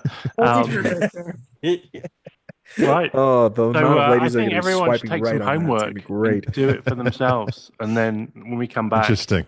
We have to build up. You have to build up a chat history, though, right? You do, yeah. You do. Yeah. So I've only had I barely downloaded ChatGPT today to do this. So you're a man of a certain age that likes playing with dolls. Is probably what I'm going to say for you. Obsessed with dolls. Obsessed with dolls. Wears a mullet. Wears a mullet and likes Mountain Dew. Yeah.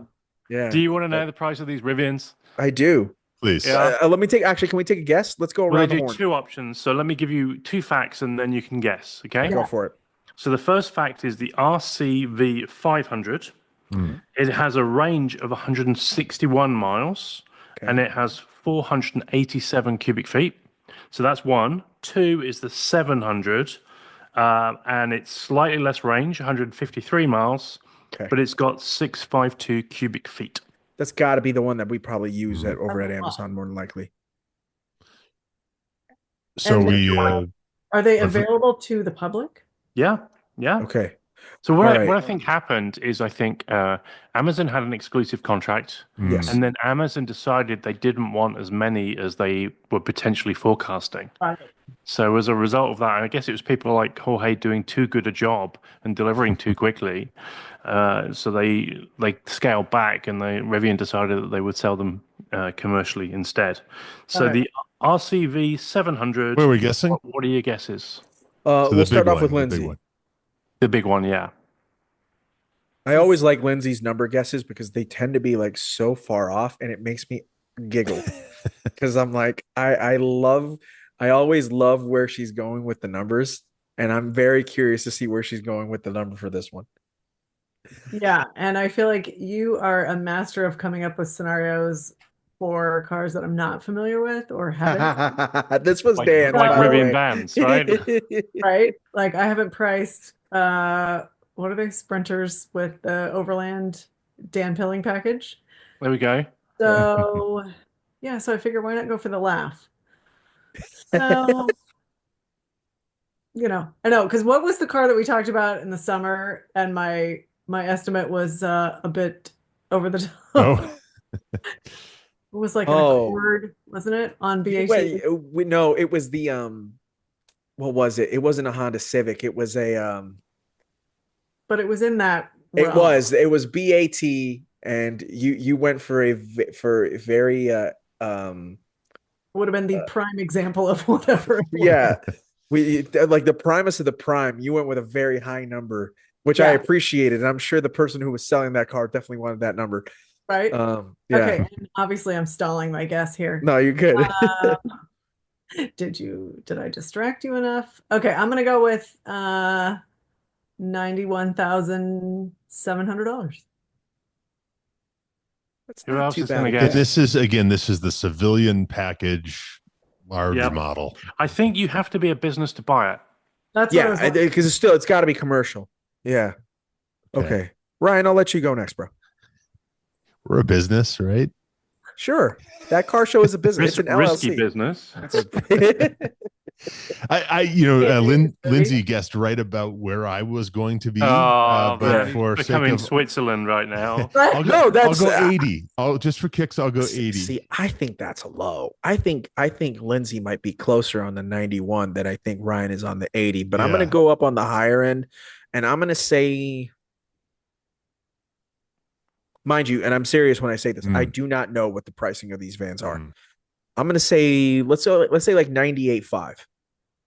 Okay. Okay. So what I imagine happened with these vans is I imagine Amazon went to them and said, here is a spec, and you need to deliver it as cheap as possible against this spec, right? Yeah. So actually Ryan is the closest. No way. Shocking. Yeah. Which he's obviously improving from the BAT challenge we did the other week. Still getting over the hurt. So these are 83,900. Oh, it's still quite a chunk of money, let me tell you. But okay, that's not as much as I thought. 315 horsepower. Okay, it's really all you need. and you have to go through the Rivian commercial sales website to place an order. That's interesting. You guys could really go ahead and buy one and put that roadshow sticker right on the side. Those big cartoon pictures. Yeah. Mobile podcast studio. That's right. Oh my God, that would be so sick. Yeah. Oh. Did I accidentally just make a case for one? Bruh, no, you could totally. Can Dan sleep in it? Yeah, you could. Dude, in it or on top of it? Ryan, I don't think you quite understand, brother. You haven't seen the cargo area. Like, it is massive back there. Doesn't it have like parcel shelves that are almost like berths anyway? Like, I mean, it's like you're on a submarine or something, Literally. But even then, like, you could, like, I bet you could go ahead and like put let's say a full size mattress. Okay. And you could go ahead and stick it in, not sideways, but forward, I guess you could say.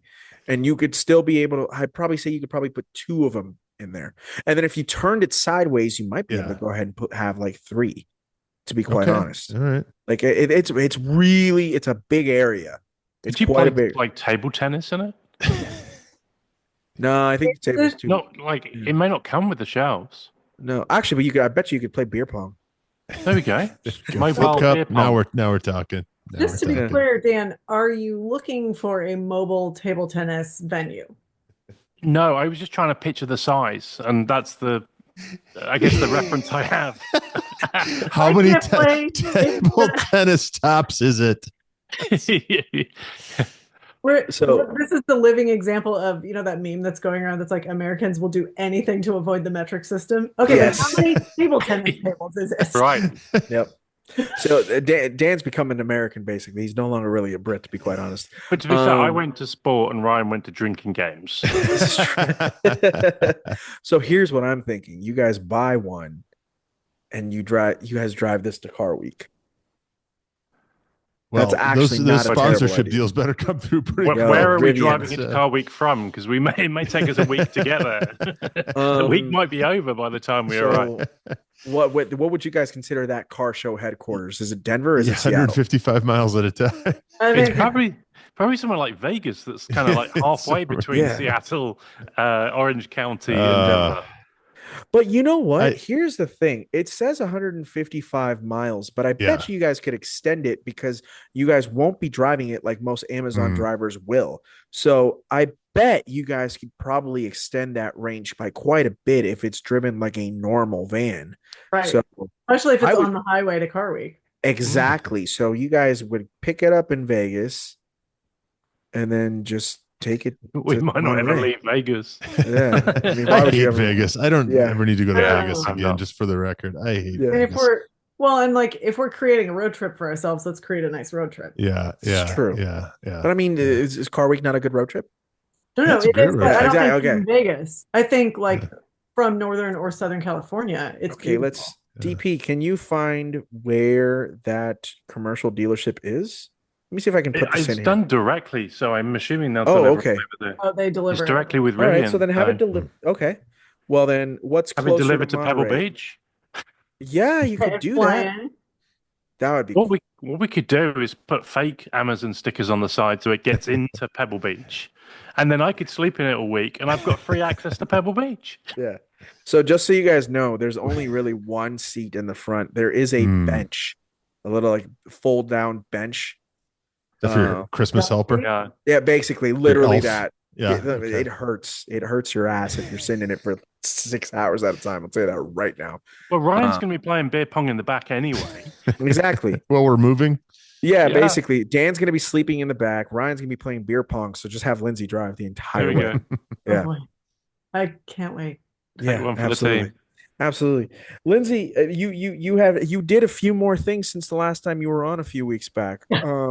I know that you went ahead and hit up Myers Manx earlier this week. I'm not sure if you want to chat about that, but there was a couple of other things that you did do that I'd been meaning to kind of kick your brain at, because I'm not sure we went ahead and chatted about it as much when you were last on here.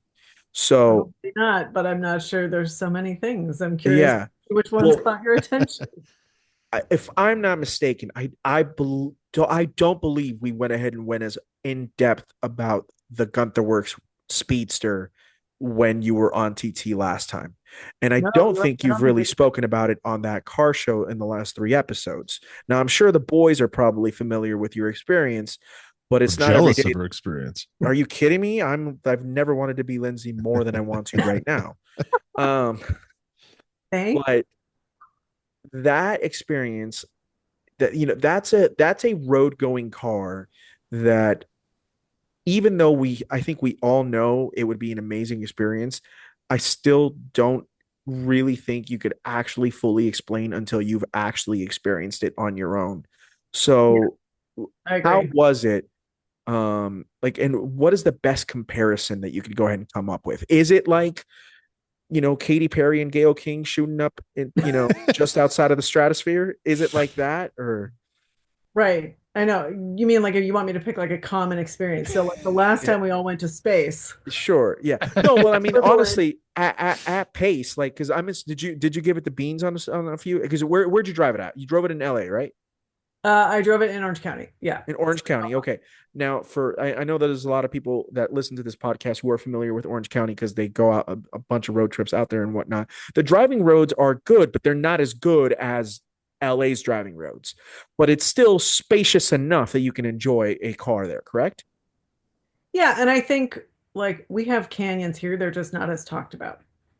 Right. Yeah. They're a little bit more hidden. I think it's really the same difference, basically. Okay. Yeah. So at pace, what is the best description you could go ahead and use to define a Guntherwerks Speedster, which is the naturally aspirated, but still bonkers? What is it, like 485? This one was 400 something. And maybe it's like mid to low 400s. I'm sorry, but it's super, super light. The turbo, which is the new orange one that's been making the rounds of the media, that one is. The black one looks. You like the Apocalypse spec? Hell yeah. Yo, Peter, make that a spec, bro. What are we doing here? Carry on. I see Lieberman is collecting he's collecting support. You're signing the petition for the Apocalypse. 100%. Yeah. Yeah. So the turbo is 800 something. Right. Psycho. Right. So the Speedster was half of that, and still psycho. Yeah. Well, and I mean the difference between regular and sport mode was like hard to put into words. So visceral. You put it in sport mode, there is no question you are in a performance machine. Yeah, it's such a different experience from anything else in very, very cool ways. I think what first caught my attention is sort of everything is very raw in a performance way. Like you feel it because it's an analog experience and everything's heightened.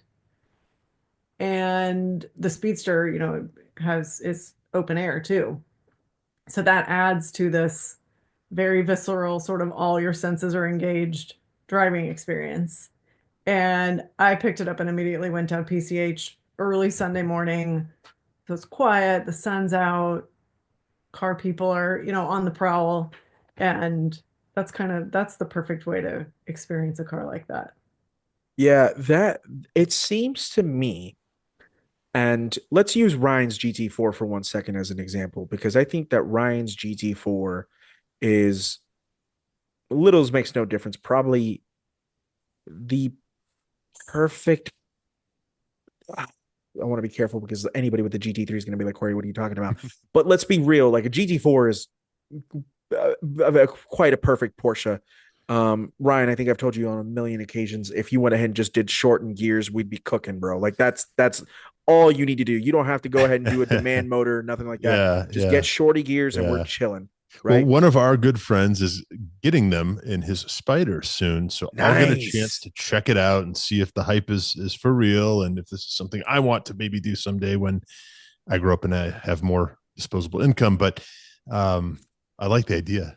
Just actually, you know what you can do? Just go ahead and tell your daughter, listen, what I need you to do is I really need you to get a full ride to college. I don't want to pay. We've literally had this discussion. Like, what obscure sport, right, can we leverage for you? women's lacrosse, maybe. She's doing it. She's doing it. But I'm thinking there might be even like something deeper, like curling or table tennis in the back of vans.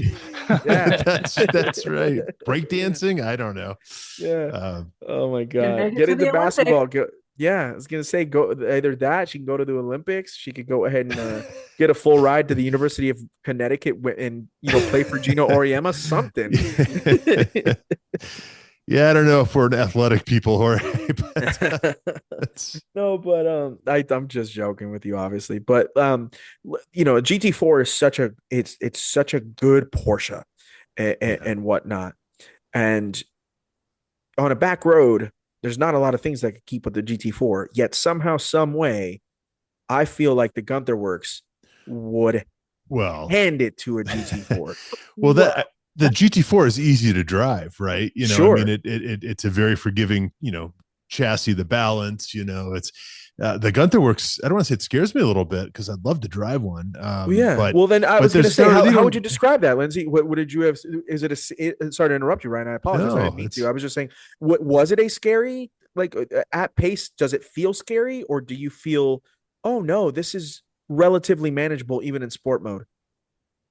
So sport mode is explosive. It's a good word. You immediately feel the difference. So I tested it. I had it in regular mode on the way down just to get used to the car because that was the first time I drove it. And then, I stopped and grabbed a cup of coffee and looked around. And I thought, okay. And by that point, Peter had texted to make sure I had the car. And he said, you must try sport mode. I went, all right, I'm about to get back out on PCH. This is the perfect time to test it. Let's see. And I put it in and, it blows you back in the seat. Because of the driving experience I have, I didn't find it scary. But if I was an inexperienced, like if I didn't have the seat time that I do, and I say that with no ego, it would have been scary for sure. But I knew how to handle it, but it was very much like immediately I went, okay, you have to be on it. Yeah. Right. This is what you're doing. There is no looking around. Like, get a handle on the car, get familiar with it, and just be one with it. But yeah, like this is your focus. Right. But I love that. For sure. Dan, are you a fan of all of the Guntherwerks? I feel like you are. I feel like that's something that you wouldn't. Anyone who takes these cars and just makes them even more driver focused, then absolutely. So she drove the Speedster, but then you've got the regular coupe and things of that nature. Is there one in particular, Dan, that you look like that you would think to yourself, oh, this fits my person? Because you happen to be a roadster guy. You like a convertible. Could you, if you had the money, was that something you would go for, or do you think you'd go ahead and want a top? I think it depends where I lived, right? Because the Roadster is the ideal, having something that's got open air, but you wouldn't want it in. Is there nothing that covers that, by the way, Lindsey? It's just straight up no top, right? Yeah, okay, cool. It's open. Yeah. Right, Dan, sorry to interrupt. They have other models. Yeah. Like the Turbo and the GWR. Those are hardtop. Mm-hmm. But yeah, the Speedster is open. Gotcha. So maybe the Speedster in California or the Speedster in Arizona. Yeah. I mean, with as fast as the Speedster is, I don't think you'd even be able to get raindrops on you if you were in Seattle, to be quite honest with you. But honestly, like on the slick roads up in Washington, I would absolutely be shitting bricks, bro. Like I think this is too like Ryan, you're not wrong, man. Like it seems like a scary car. Yeah, scary is not the word, but I think that so many of us who think we're great drivers, have a lot of that to it's electronic nannies, right, that are helping us out, and we don't even realize it, is my point, right? So strip those away and it's a different game, right? And I think I'm old enough to remember when no cars had those nannies, right? But I think a young person today who all they've ever driven are, modern BMWs or whatever, I think it would be a very different thing than what they're used to. I also, and I've not driven the Guntherwerks, but I think the Guntherwerks is probably so inherently well balanced and good and well engineered that there's probably nothing that's going to, jump out at you, right? I mean, as long as you drive progressively and, kind of learn the limits and all that. I bet it has no surprises. I bet it's better than that. Right. Yeah. I mean, I think the surprise is how explosive sport mode feels. So what's going on? But that's a nice surprise, right? Yeah. And so like you said, Ryan, and I don't know the technical explanation of what the differences are. That would be, I'll add that to my list of things to look up. But I took it up Newport Coast, which, if you're familiar, is a big sweeping uphill, like wide open, beautiful driving road.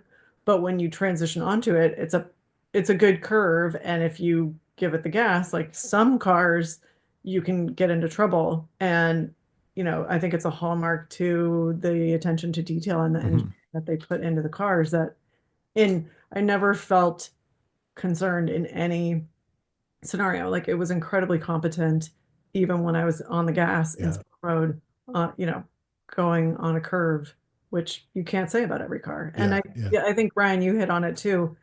It's everything extraneous is stripped away, and you're left with an incredibly pure driving experience. Yeah. And you're fully engaged. Yeah. Yeah. You can't find a lot of the time. Yeah.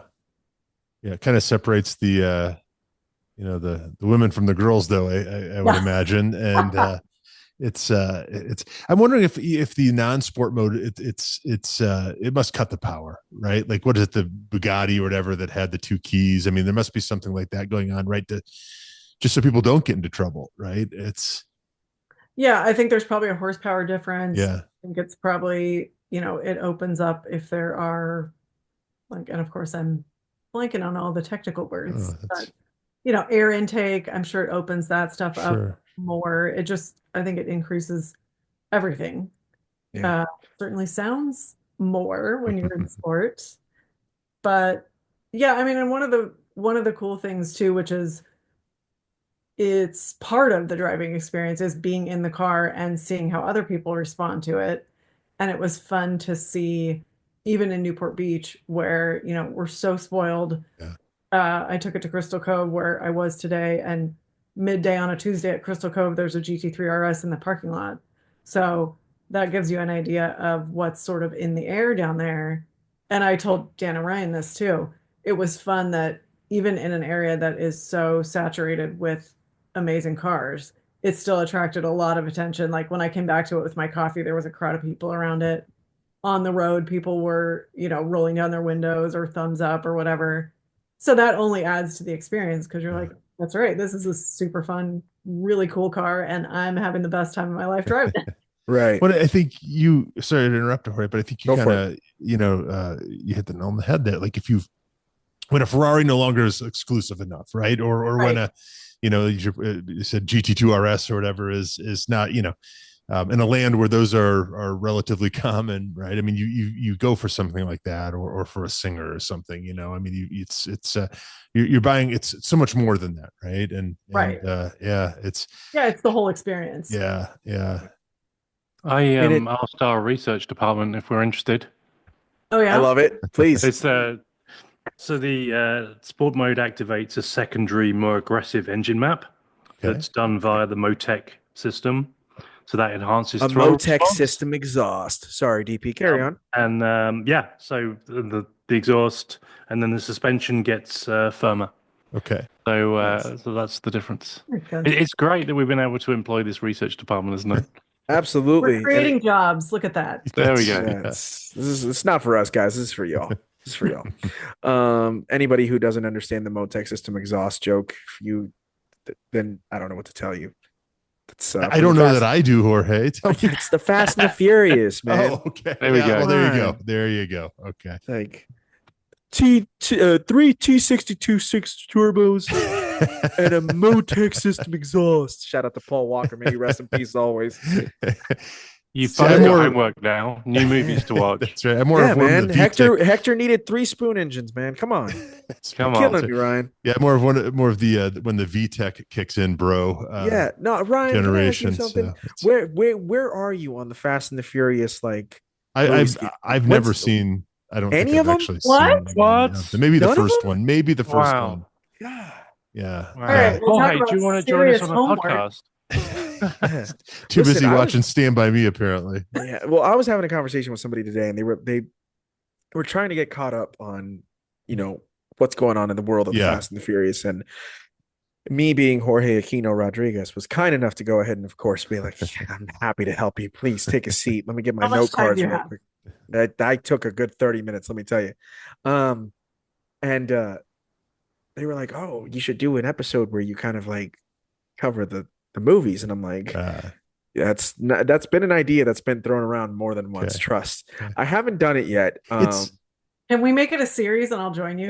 Yes. 100%. I've been dying to really go in on the Fast and the Furious franchise on this podcast. Well, and I've been looking for a reason to rewatch all of them, so I think they're streaming on Peacock right now. It's amazing though how many of those cultural references from those films have sort of transcended the films themselves. Like the first time I went out to LA, for car stuff, I wanted to drive past Neptune's Net, right? I mean, you know these things, right? I mean, absolutely.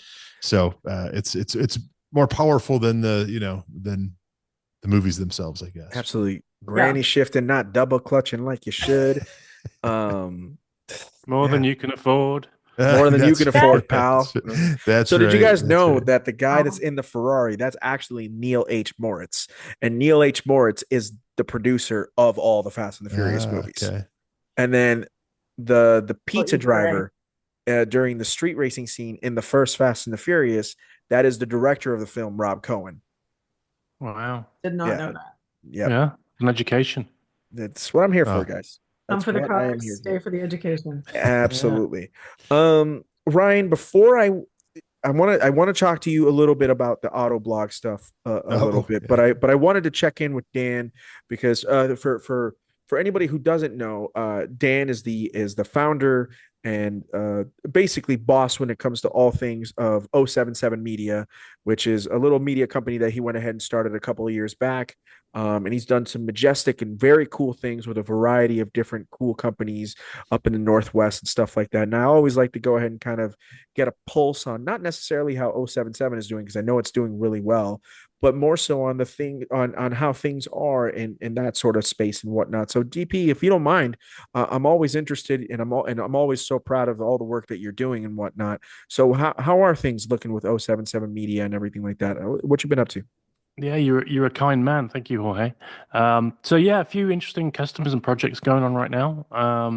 I can't talk about one of them because we've not launched yet, but a startup that's got a new product for amateur racers. So that's going to be an interesting, because I've not launched a product into that sort of market before. So that's going to be cool. That'll be the end of the summer when we'll launch. Amazing. That's exciting. Yeah, and it's going to help anyone who's at the track and wants to improve their car setup. So watch this space on that one. I'm also doing a bit of a study for a motorsport organization that runs events across, it has a calendar of 10 events in a season. And they want to engage more with the Hispanic community. So, it's a massively growing market, and we know that those folks are really, really passionate about their sport, whether it's baseball or motorsport or whatever. So I wouldn't know. Yeah, right. So you are my demographic. I am your demographic. If you need to have a phone call after this or tomorrow, let me know. I'm right here. There we go. We'll get you as the employee number 2 consultant to 077 Media. But lots of cool stuff, interesting projects, and as we've talked about before, my passion is motorsport and automotive, so everything's aligning. You entering into perhaps a brand new market, in particular with the new project that's going to be launching at the end of the summer and whatnot. What do you think has been, even though you're very familiar with the things that you want to go ahead and launch, what do you feel has been the biggest challenge? And when you are working on a project like this, how is it that you overcome said challenges to be able to go ahead and fulfill the needs of your client and stuff like that? Wow, you're sounding like a really professional journalist. Every once in a while, I'm that. Yeah, you're nailing it. I think challenge-wise, it's interesting because I think with this product, people don't know they need it until they use it. So how do you convey that through marketing? So, it's all about being data driven. It's all about, making these products pop so people can get it really easily in terms of the concept. So it's taking what in theory is a very simple concept, but then making it real for people when they're not actually there using it. Right. Is it tricky when it's you and yourself, and obviously you have a team that you're working with the startup and whatnot, but like, do you find it easier when you are the only person that's working on it to make it into a reality, or is it a super like, how much collaboration is going on between yourself and them? And is it better to go ahead and have a team with you, or is it more so easier to go ahead and be a one-man band when it comes to something like this? Yeah, I think it's interesting. I think it's working well because we're subject matter experts in our own domains. So I've got the subject matter expertise when it comes to marketing and the strategy, and they've got the subject matter expertise in building this. And these are PhD scientists who are building, so doctors, I guess. I think at the moment the business is kind of, it's cruising along at a good altitude. But if I get more employees to come and work for me, if we get that big, then I think that's where the challenge will arise, because at the moment people are, hiring 077 Media because it's me. Right. But if you then get bigger than that, you need to make sure that DNA stays within the business. Absolutely. That's what's so tough about fun stuff. No, it's definitely so cool. And I can speak from experience of having you as my friend for the last couple of years and whatnot. And I know the work ethic that you put into these things and whatnot. And so I know that they're in good hands and whatnot. And I am very excited for you to launch something in such a manner, because I know that, it's not easy in any way, shape, or form. It takes an enormous amount of work. It takes an enormous amount of skill. And but you said it yourself, you're a subject matter expert in this respective field. So are they. And so when the right pieces come together, magical things can happen. So congratulations in advance on the upcoming success of this project, brother. I'm very happy for you. And I love seeing 077 Media continuing to thrive. Not 007 people, it's 077. Get it right. Just putting it out there. It's not a James Bond reference. That's all. Thank you, sir. You're very welcome, of course.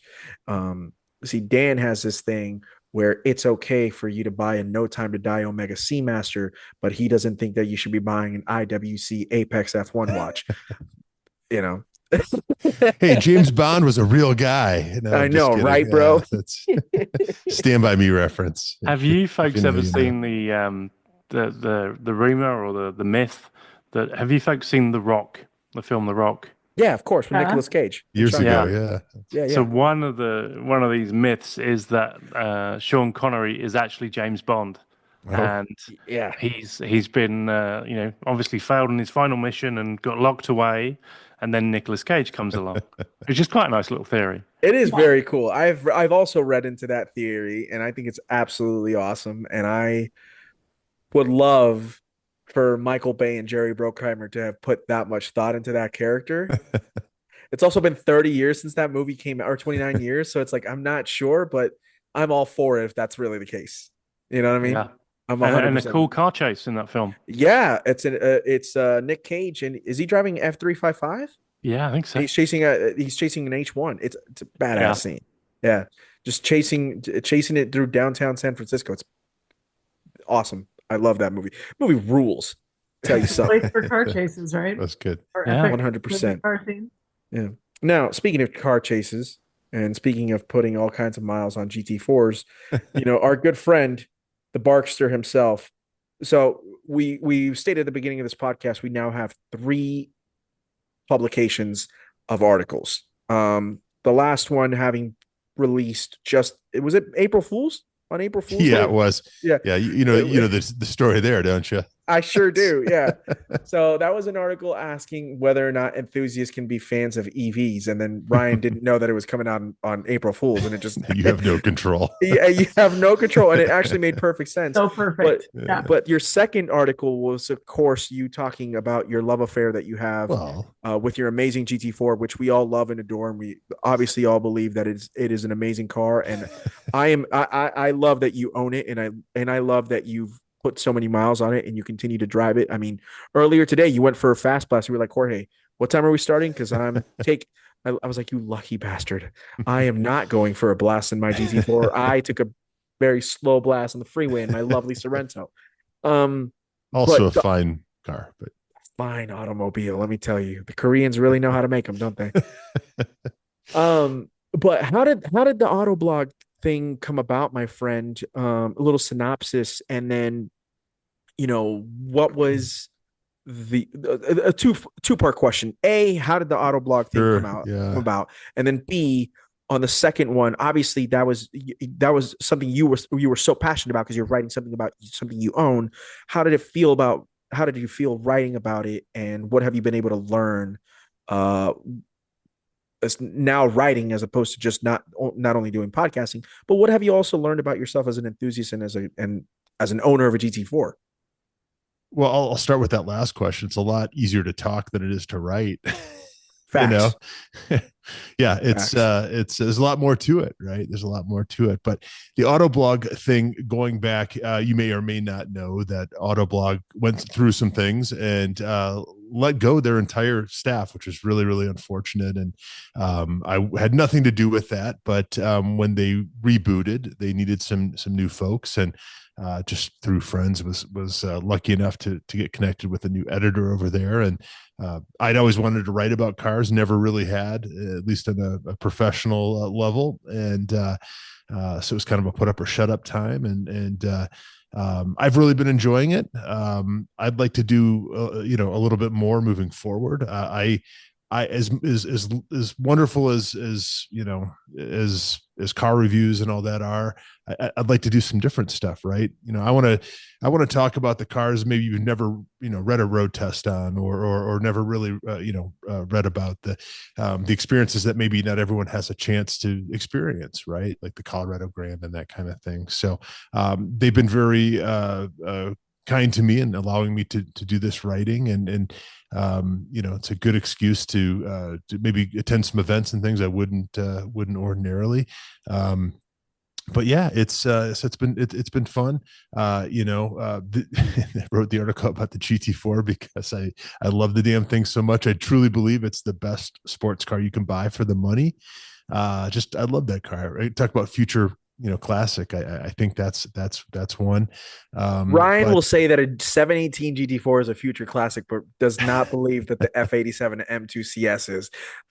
Well, bookmark that right now, guys. We'll see what happens in the next 20 years. One is a coupe, one is a two-door sedan, Jorge. No, I'm just yeah. So no, it's been a fun, and then just obviously, paired with the podcast, it definitely scratches my car itch, because, we're fortunate here in Colorado. We had this beautiful, beautiful day, and our shout out to our buddy Colin Seckel, who you both know, who just took delivery of this amazing GT3 Touring, and he's just in town for 24 hours. He said, "Hey, it's beautiful. Let's go out for a drive." So we hit up. It's now called Mount Blue Sky. It was called Squaw Pass up until about a year ago. I understand why they changed it, but probably the best road we have in the Denver area. And so, it takes about 45 minutes to get there. The drive itself is about 45 minutes, and then it's 45 minutes back. But just had a fantastic drive, and just trying to do that kind of thing more often, right? Just getting out and life is short. Life is short. There's always an excuse, or always a reason not to go out for a drive. So I'm glad that he got me out, and we had a wonderful drive. It was just one of those perfect nights. So if you follow me on Instagram, you can see the picture from tonight. We ended up meeting up with Vivek, another friend of ours, and his Boxster GTS, and it was grand. So yeah. Nice. Is his GTS, is that a 4-liter or is that the 4-cylinder? His is the 981. So okay, cool. It's the older, but it's a flat 6. Yeah, one of the best sounding, I think, Boxster generations, and just a great car. PDK car, so a little different for sure. But we're so fortunate in Colorado. We have that, Right. You mentioned Colin has the I believe you guys talked about it on one of the newest episodes. It's a 991.2 GT3 touring, not a 992, right? You with your GT4 at pace and whatnot, like on a regular mountain road like that, is it pretty feasible for a competent driver in a GT4 to be able to go ahead and hang with a GT3, or is there still kind of the bigger gap? The GT3 will pull on the GT4 a little bit, but it's pretty damn close. I would argue that the GT4 is the superior chassis, right? I've said this before, right? It's better balanced and this and that. Obviously the GT3 has its charms, but it's twice the price, right? So there's that. But no, it's they're a pretty good match, and I'd rather be chasing the rabbit than be the rabbit anyway. Sure. Right? So makes you a better driver, right? So we had a good night. It was kind of makes it all worth it, for sure. We asked Dan earlier today about if there was any changes he wouldn't mind doing to his GR Corolla to make it a little bit better, and then we brought up doing shorter gears on Caymans and things of that nature. Is there anything in particular? You own the car now for 5 years, going on 5 years, but 12,000 miles, and which seems like nothing, I realize, but no, but it's a fun car. It's a weekend car. It's a special car. 100%. And have you found anything over these last 5 years that you would say to yourself, this is now what I know for a fact that I would change to make this a little bit better? Or is it like pretty darn spot on to how you want it? Probably do something with the exhaust. I have a completely stock exhaust, and sort of the play with a 718 is you remove what's called the over axle.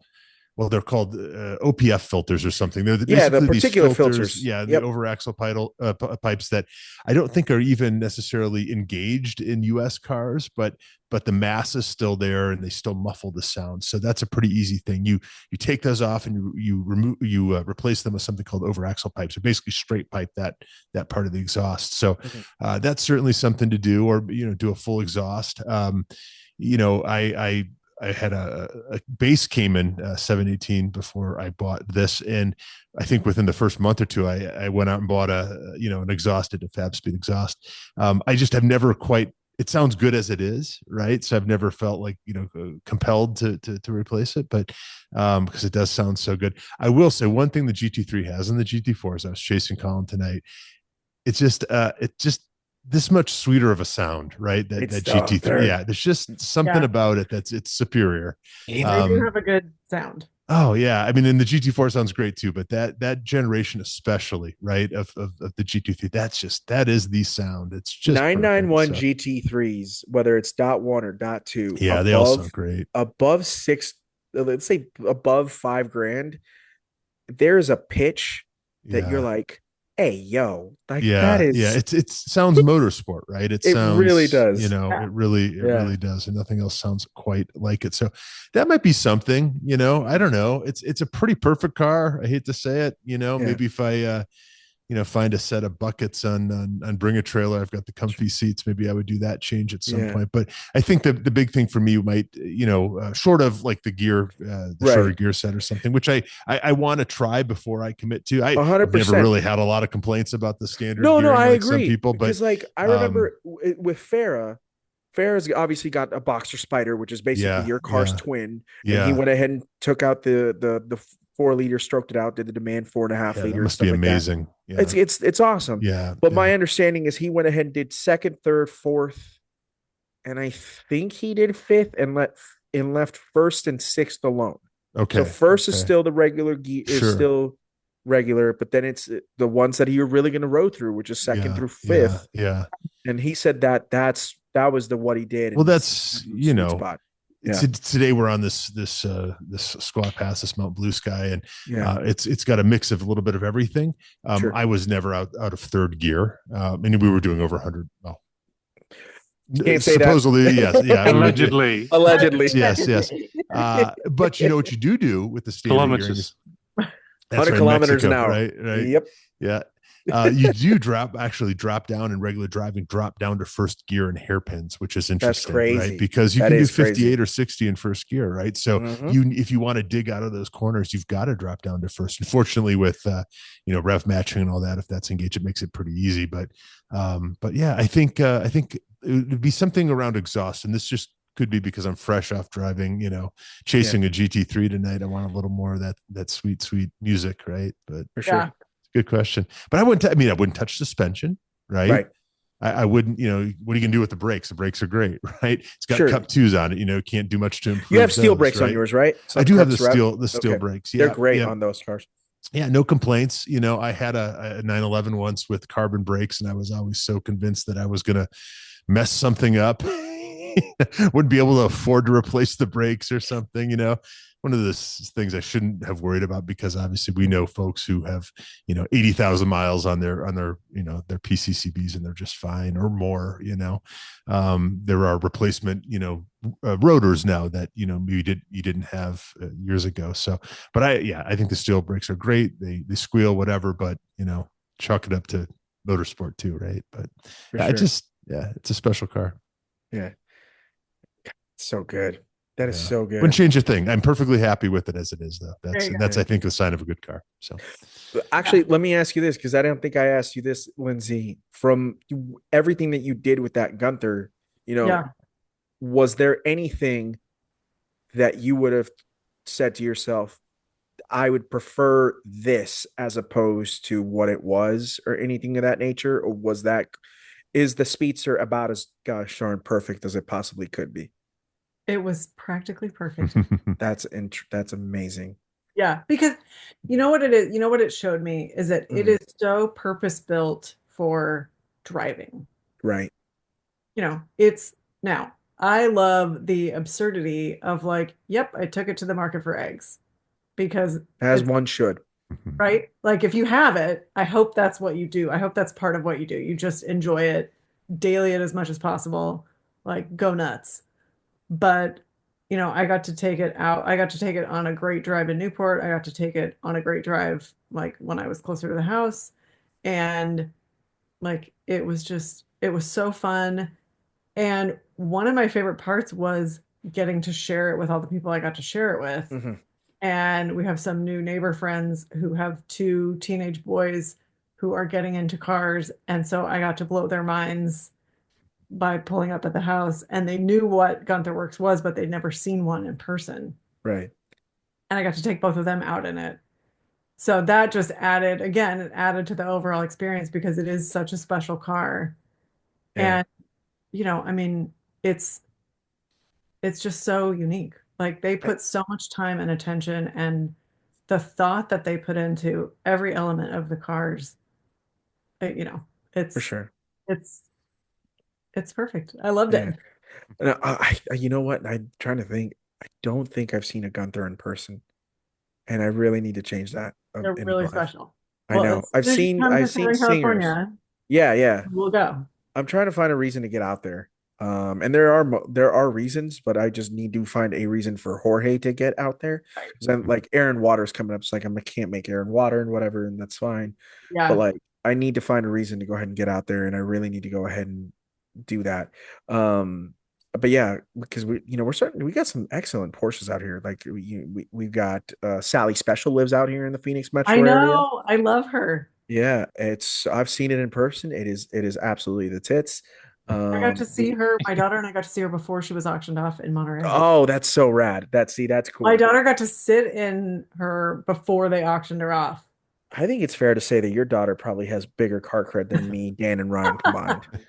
It's possible. That might be a thing. He's had some pretty amazing experience. Yeah. No, that's cool. Well, guys, it's been a really fun one. I know it's getting late for Ryan. It's actually getting late for all of us, to be quite honest with you. But Ryan's an hour ahead over in Denver, so I want to go ahead and be very respectful of that and whatnot. But thank you all so much for your time, as always, and your friendship. Before I ask you guys for one last thought, I just want to go ahead and make sure that I give you guys the proper platform to go ahead and plug that car show, The first 3 episodes are out, which is basically the new restructuring of what you guys are doing and all that fun stuff, and I love it. So what, Apple, Spotify, and all that good stuff, right? Wherever you find podcasts. Yeah, all this every Friday too is every Friday is when we're dropping. So yeah, give us a follow, rate, subscribe, review, all those things. And let us know what you think. Yes. If you listen on Spotify, we use something called Riverside. So you'll be able to actually see us and watch us on Spotify, which I don't think you can do on Apple. That's right. You cannot. Yeah. So if you want to hang with us on a Friday night and see what we're up to, that's your platform. Have yourself a little glass of Chardonnay. Watch out for the flies. Watch out for the flies. Maybe light up a cigar. That's a callback, right? Yeah. That's right. Oh, you know what? For anybody who buys a Rivian commercial van, just go ahead and put a big screen in your Rivian and go on to Spotify, and you can go ahead and see Ryan, Lindsey, and Dan all in high definition or 4K. I guess just what they wanted. Yeah, exactly what you. While you're playing table tennis in the back. While you're playing table tennis, that's right. Go ahead. Dan's snoring in the background. Dan's snoring in the background. You get a chance to go ahead and see Ryan's front left wheel with his GT4 behind them and stuff like that. And so that is just too cool. I love it. Guys, before I let you go, you all have been on this podcast a multitude of times, and I for one am extremely humbled and grateful that you guys continue to do that and whatnot. Ryan, when you were doing the steering committee, you did so many episodes. So I know what it feels like to go ahead and do this for a long period of time. DP, when you had Danny P on cars, you did a long stretch of episodes, and now you're doing a bunch of stuff. Now you're doing everything with Ryan and Lindsey. I would just love to hear from you guys really quickly. Not necessarily what Tormenting Tarmac has meant over the last couple of years, because that's just a weird question to ask. But I would love to go ahead and just kind of hear some advice as we continue to trek along. Because I mean, to do this 150 episodes, that's a lot. It is a lot, and whatnot. And I would just really love to hear some good advice to continue to go ahead and push on, and maybe what Tormenting Tarmac has meant to you guys, because I know the three of you do listen and you guys do support it, and I'm emotionally and it means so much. So whatever you think TT means to you guys, I'm sure the people would love to hear that, and I'd appreciate it. Sure. If I may, you don't need our advice. I think what you're doing is just great. I think what's so wonderful about your show, Jorge, is that you're you, right? You're not trying to be someone else, right? There's a lot of that going on, as we know, right? You're you, and that's what makes it wonderful. And you get some great stories out of people too, right? I know how much work it is. Boy, do I know how much work it can be. But step back and look at all the things that it's brought you, and I'm sure you're net way ahead, right? Just the doors it's opened for you and the people you've met, you wouldn't have had any of that, right? Without this platform. So, I think that's the beautiful part of it, right? The things that it's brought you. We've talked about this before. It's the show's great, but it's the doors it opens. It's the people you meet. It's the experiences you've had. So I don't think you need a piece of advice. We could probably take some advice from you, to truth be told. And you're the real deal, the genuine article. And that's what I appreciate about your show. And that's what the show means to me. So keep doing what you're doing. Each show you do is better than the one before. So really enjoying it. Keep up the good work. Before you know it, you'll be at 1,000 shows and you'll be doing an 8-hour episode with shout out to Matt and Zach. Absolutely being, I don't know, Lindsey and I talked about this. We both listened to the entire 8-hour marathon. Good on you. Days. I messaged Zach and I was like, yo, Zach, I listened to the whole thing. He's like, respect. I love that. It was so good. Well, and awesome. You just, Dan, if you don't mind, I'll jump in. Please. I was going to say, you just, I think, inadvertently illustrated how much you've accomplished. Like, you're on a first name basis with Matt and Zach. Yeah. And both of them on the show. And that's an incredible get in terms of the car community. But I think also, let yourself celebrate that you have accomplished. You're approaching 150 episodes. You're a one-man show. We all know it is a lot of work. And you make it look easy, which means you're doing even more work. And for me personally, what it has brought to my life is the friendship and community. And you're, like Ryan said, you're incredibly authentic and genuine. You're so supportive. And something I realized, I think, in the last couple weeks, I remember hearing at some point that I think Ryan and Dan and maybe John and Justin were on a text thread, or there was some sort of like check-in, podcast support group. And I remember being so envious of that, like a year or two ago, and just going like, man, I want, how do I break into that? And that was all DP's idea, by the way, because that makes perfect sense. The founding members of that group were basically the three of us that are on here right now. Ladies and gentlemen, we are the ambassadors of car culture. Let it be known. Yeah. Well, and so we were all texting, I think a week ago or whatever, and we've been texting, and all of a sudden it hit me, and I was like, oh, would you look at that? Yeah. That's great. Podcast support group. There they are. I have arrived. So yes, you have. Yes, indeed. Yeah. All of that, and can't wait to see where you go from here. Thank you so much. Appreciate that. Oh, hey, where do we start? I think just building on both Lindsey and Ryan's thoughts, I think the secret sauce that you have with your podcast is that it's you and it's authentic you.